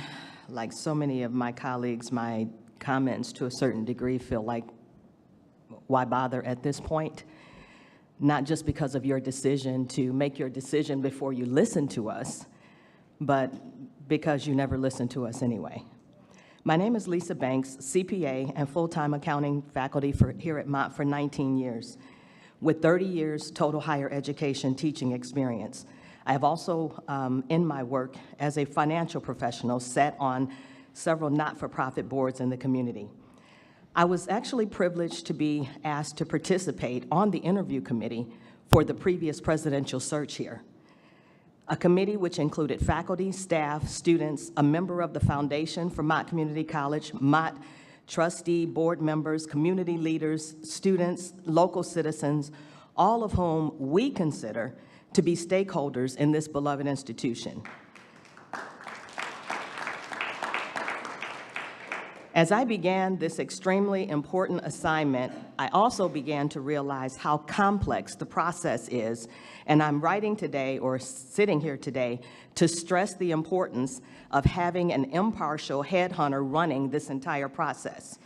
As a committee member, we were given, ahead of the interviews, the standard, though in this case, voluminous, detailed packages of individuals with expansive education and educational administration backgrounds so that we were able to study them to develop and ask informed and probing questions during the proceedings.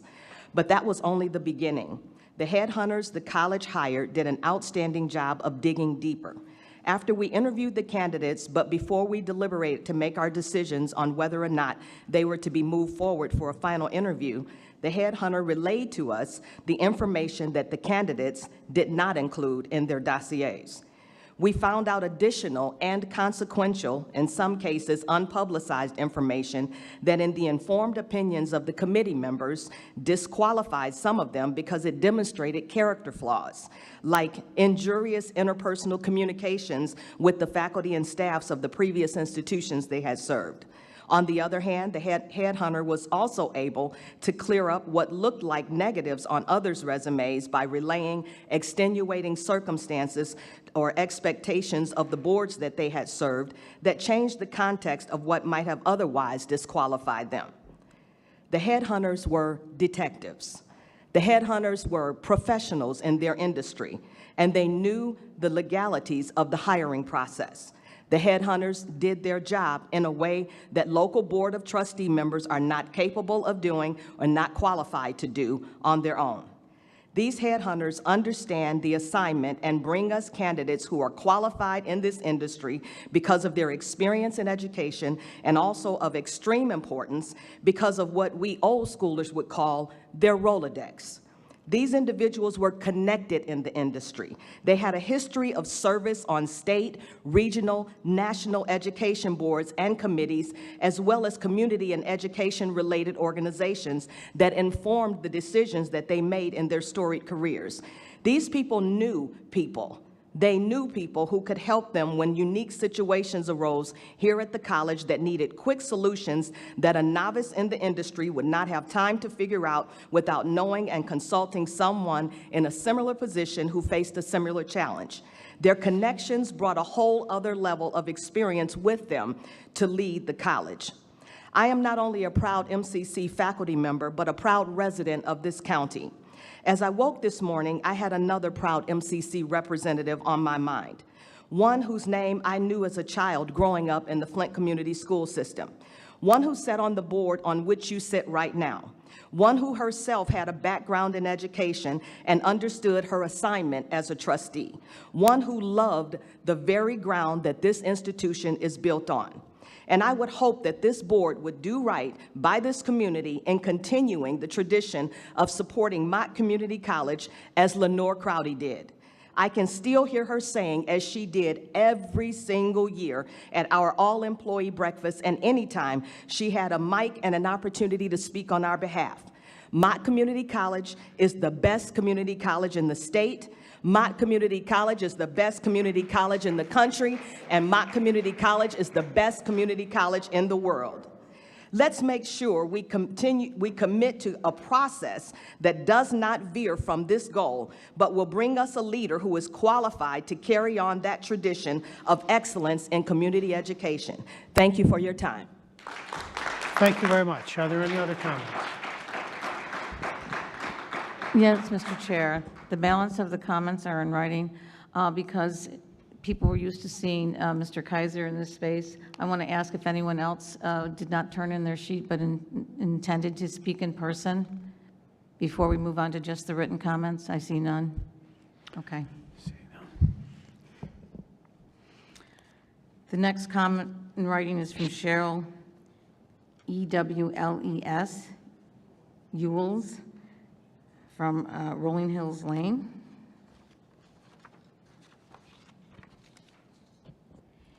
Dear Chair Everman and trustees, I was employed at MCC as the Human Resources Staffing Manager for 18 years, retiring in 2018. In this role, I coordinated and managed the hiring process for hundreds of positions across the college. Working closely with hiring managers and interview committees, we ensured that each process was conducted fairly, consistently, competitively, and legally, with the ultimate goal of selecting the best qualified candidate. As a public, unionized institution, Mott required diversity on interview committees and always sought diverse applicant pools. Involving diverse stakeholders in the selection process and seeking qualified, diverse candidates has always been the right approach. Having observed the board's actions over the past several months, I am concerned by what may be an attempt to appoint the interim president to the permanent position without conducting a thorough search. I sincerely hope I am mistaken. However, if my assumption is correct, I, along with many others, will be deeply disappointed, saddened, and appalled. Hiring a leader for this institution is the board's most critical responsibility. If every other vacancy is filled by adhering to strict guidelines and procedures, why should the selection of the college's most important role be any different? In fact, the process for selecting a permanent president should be the most transparent, comprehensive, and competitive of all. During the selection process that led to the hiring of Dr. Beverly Walker Griffey, I worked closely with the executive search firm, the interview committees, and the Chief Human Resources Officer. Considerable time and effort were devoted to determining the right skill set for our next president, with input from the board, faculty, staff, students, and community members. This inclusive process, which involved interviewing a pool of qualified candidates and listening to the feedback from all involved in the process, allowed the board to identify the best qualified person for the role. What harm would there be in conducting a meaningful and open search if, as the board believed, Ms. Richardson-Snell is truly the best candidate? She will rise to the top through a fair and transparent process. By conducting such a search and a process, the board will restore the trust and respect of those who care deeply about MCC, its students, faculty, staff, and the residents of Genesee County, while ensuring the selection of the most qualified leader. I urge you to please do the right thing. Thank you. Thank you very much. Are there any other comments? Yes, Mr. Chair. Comment in writing from Craig McMorris with MCC MEA. I find it disturbing that the MCC Board of Trustees is lowering the academic requirement for those applying for the position of MCC president. The reputation of the college is at stake. Here's some information from the website college.vine that the board should consider. Here's a breakdown of typical qualifications and experiences for college presidents. 1, education. Most college presidents have a doctoral degree, such as a PhD in a relevant field. This degree demonstrates their expertise in academia and their commitment to higher education. 2, academic experience. A track record of success in academia, such as being a faculty member, department chair, or dean, is important.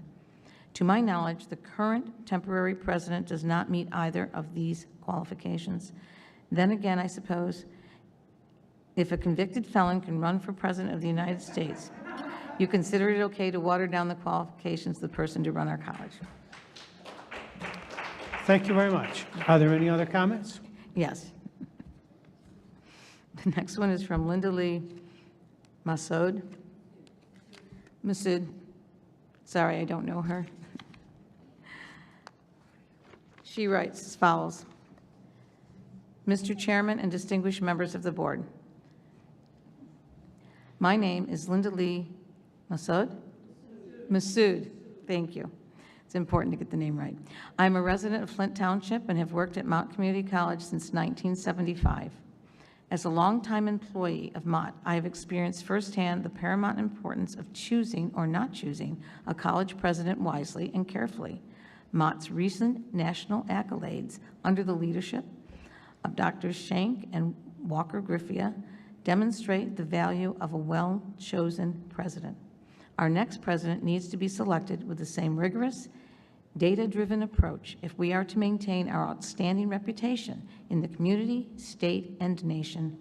While there is a value to moving the process along in a reasonably expeditious manner, it is also important not to skip a step, as your algebra teacher told you. Furthermore, to receive full credit in the story problem, you must explain your reasoning in coming to a particular answer. The community is giving you a second chance at our story problem. To receive full credit, it is vital that the approach be well-reasoned and transparent in logic.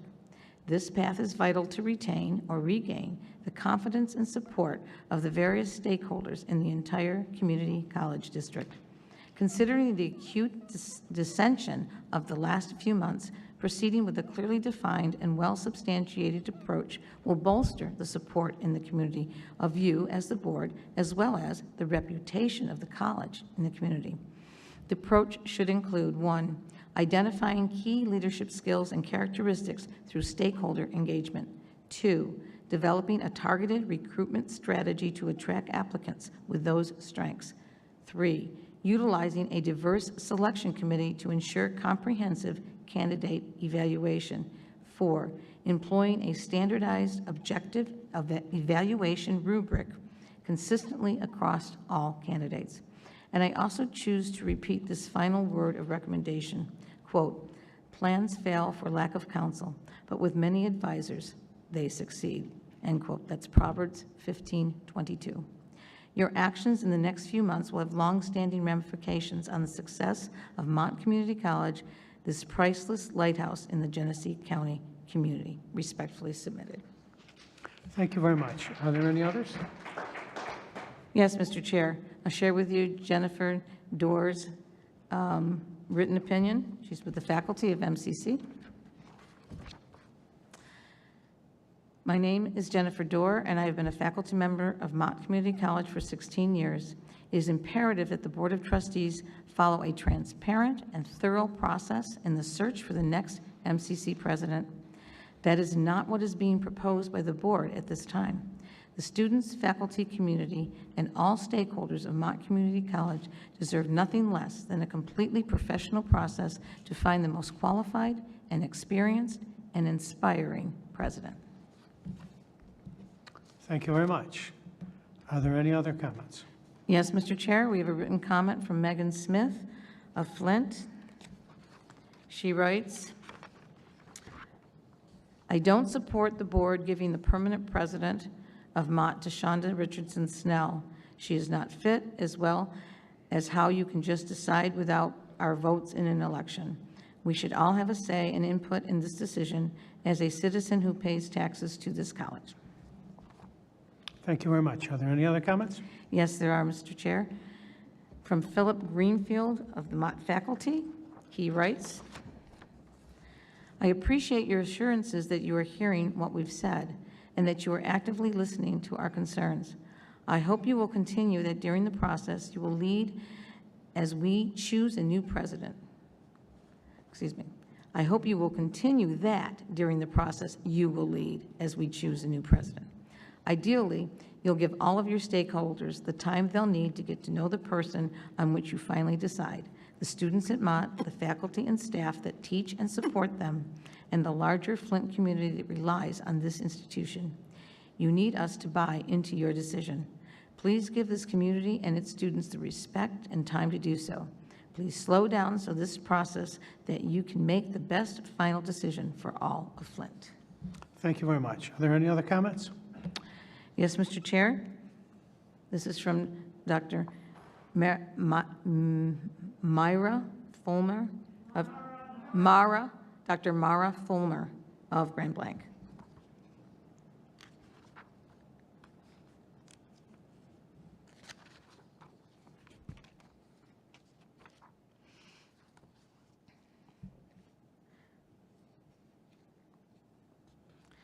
For the record, my name is Dr. Mara Fulmer, and I'm a resident of Atlas and a longtime faculty here at Mott, but you already know me by now.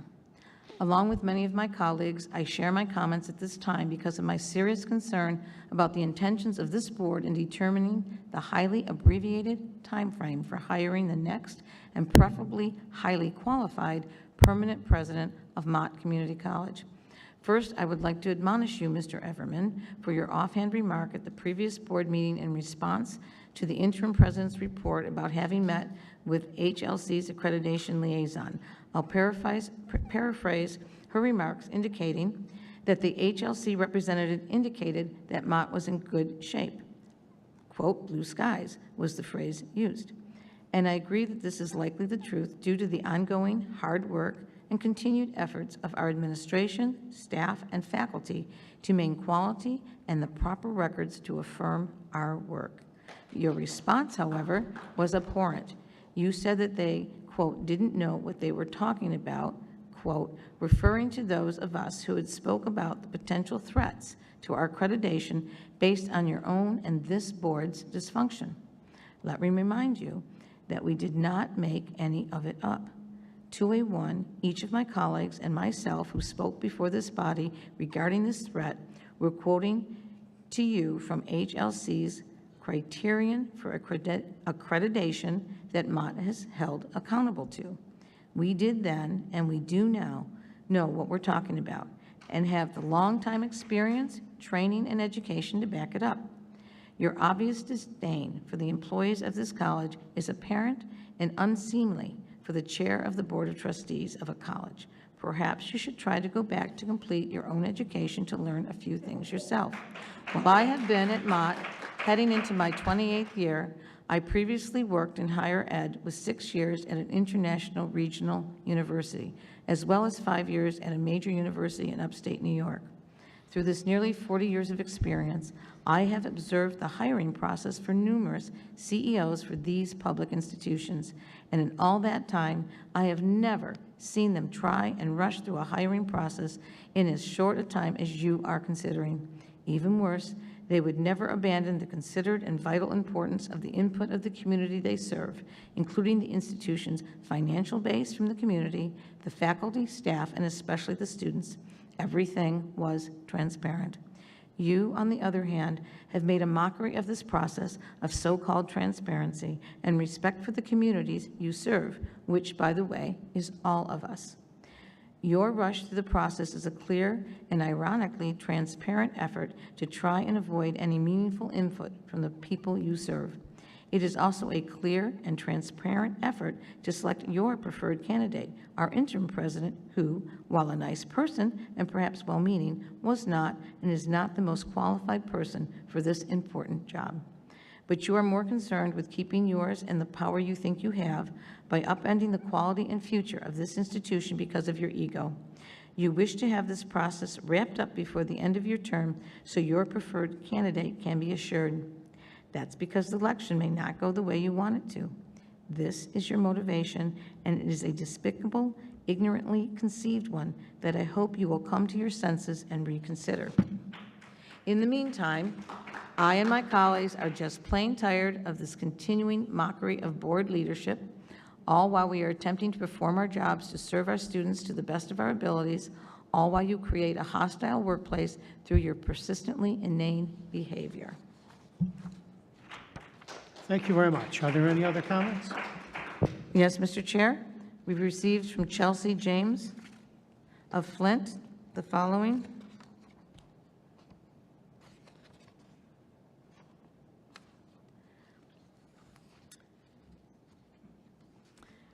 To trustees Couch, Daley, Everman, Swanson, and Walcott. Where do I start?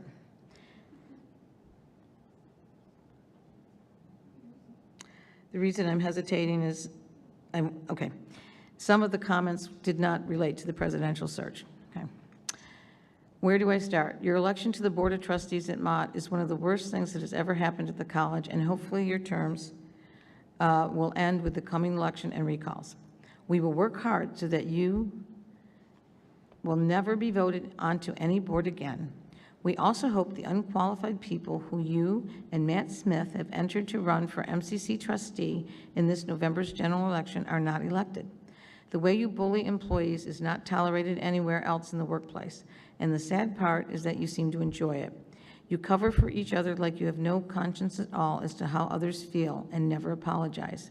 Were you ever taught the golden rule, you may want to look it up. The fact is that none of you have the decency to try and put a stop to it. You just follow along the path you are told to follow. People are so weary of the way you've handled your positions on the board. Your votes, along with your ignorance of rules and policies, has made Mott the laughingstock of Genesee County. It's like tuning into a soap opera every day there's a meeting. When it comes to the lockstep, pre-planned way in which you are voting as a block on most occasions is only one reason of many that shows why you need to be removed from office. Being that you are fiduciaries of a community college, the public would love a breakdown on the amount of taxpayers' monies that you have recklessly spent so far during your term. in office. The list can start with excessive and unnecessary use of attorney's fees to make sure that Dr. Beverly would be bullied and harassed out of her position as president of the college. Then there's the large sum that Dr. Beverly was paid when retiring, the huge salary and many perks given to a new employee, AKA interim president, who was the only person allowed to have notes in front of them and a binder for their interview, installing the person that was the current intimate at the time, who was highly qualified, already on staff, had a salary, insurance, and some perks in place as an employee, would have been the best decision for the college. But in lockstep, you decided to spend more of the taxpayers' money. You once again overspent and underachieved. You want the public to move on and get over it. Sorry, that won't happen. Your actions on the board will be remembered for quite a while and brought up frequently. The policies that you would change to fit your agenda and desires are all about the way you think the college should be run. It's obvious that most of the board, including the board attorney, that only enables the board with whatever you want to do, to wish to be in the driver's seat and want to eventually be president of the college. You've covered every department that is pretty much with the changes, criticisms, improvements that you would implement. This is supposed to be the college president's job. You are doing the college president's job. Once the interim president starts making your changes, we'll know you have already put her in the driver's seat for the permanent president's position at MAUD. After all, she will then have the experience, won't she? You certainly wouldn't have chosen anyone as president that you can't manipulate into doing your bidding, that wouldn't work for your agenda. Next will be standing committees that will implement along the strategic plan that you won't allow Dr. Beverly to work on and leave for the next president. Always trying to stay one step ahead, hoping you won't get all of your wishes and projects done before the next election, because there will be much work in putting everything back in place when you leave the door, hitting your backslides on the way out. Thank you very much. Are there any other comments? Yes, Bobby Walton of Davison writes this. The Mott College Board of Trustees must remember they are trustees, not dictators. The process that has led us to where we are today, watching you decide how you will represent us, must remember to include us. The Mott Community College includes the word community. Do not leave the community out of your work or your considerations. Our strength is best when we work to include differences while pursuing our common goal. If these differences are not at the table, you will weaken this valuable institution. Do not leave us out. Thank you very much. Are there any other comments? Yes, Mr. Chair. We have received from Candace Munoz, Mott Community College.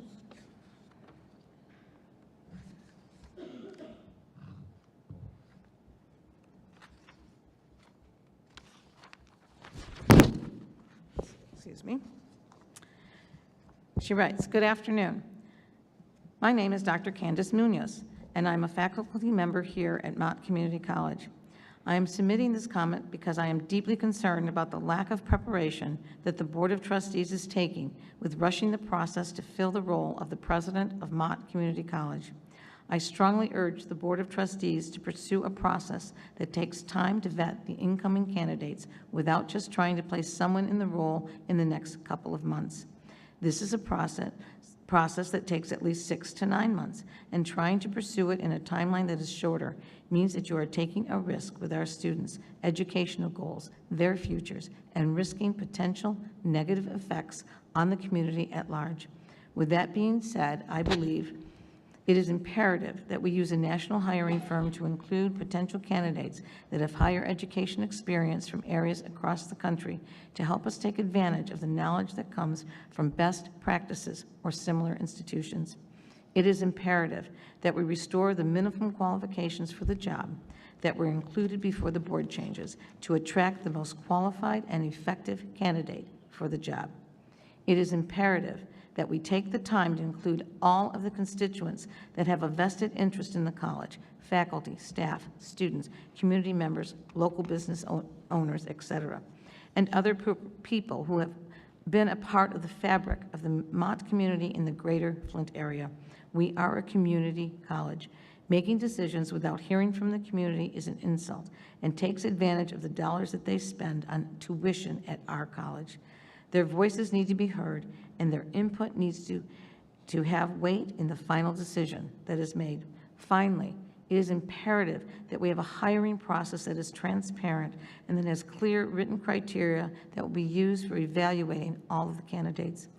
One of the reasons why you are hearing so many comments and why people are so passionate and in uproar is not simply because the Board of Trustees is making decisions that many people don't agree with.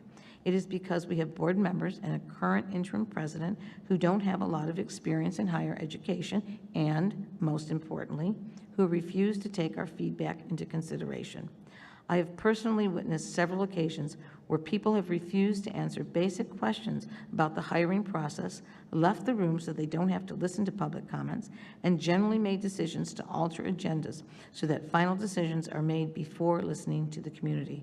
This is unacceptable and insulting to our current employees, our current students, and insulting to the community we serve. This impacts Flint, Lapeer, Fenton, Clio, Montrose, Birch Run, and surrounding areas. It impacts our local hospitals and our police forces, HVAC technicians, accounting, finance professionals, early childhood teachers, etc. And this impacts almost every household in the greater Flint area. I urge you to do better. I urge you to listen. Andy, Janet, Jeffrey, Wendy, Michael, Art, and John. You have an ethical responsibility to our community to make sure you listen to all the advice and feedback and to use that information to make the best possible decision for our college. To be frank, we don't have the time or the resources to hire a president that is still learning about how things work in higher education. We don't have time for decisions that result in hostile work environments that cost the college money, or for costly 6-month interim salaries when our students are parking in ramps with the rebar exposed, when there are no viable or affordable food options on campus, and when there are no computer labs open in the buildings where they are taking classes. Many of our students are pulling together all of their time, their energy, and their resources for their one shot at pursuing an education. We have a responsibility to provide them with the best educational opportunities that they can obtain when they enroll in our college. Picking a college president without fully vetting them using the points above is taking a huge risk. Don't squander our students one chance by risking picking a leader who doesn't have all the necessary skills needed to make Mott Community College a great choice for students for the next 10 years. Thank you very much. Do we have any other comments? Yes, Mr. Chair, we have one final written comment that has been submitted by Shannon Zabo of Mott Community College. As a full-time faculty member at MCC for over 12 years, with 21 years of full-time teaching experience, I share in my extreme concern regarding sidestepping the process that was put in place 10 years ago to ensure that a qualified college presidential candidate is selected. I stand with both the public and my colleagues in the concern that speeding up a necessary process will not lead to a fruitful outcome for the college overall. That includes the public comment, Mr. Chair. Thank you very much. Seeing no other business to come before the board, I would entertain a motion for adjournment. I'll make the motion. We have a motion to adjourn. Is there a second? Second. We have a second. All those in favor signify by saying aye. Aye. Aye. Motion carried. The meeting is adjourned. Thank you very much. Enjoy the rest of your day and weekend. Jeff, there was a point that was made.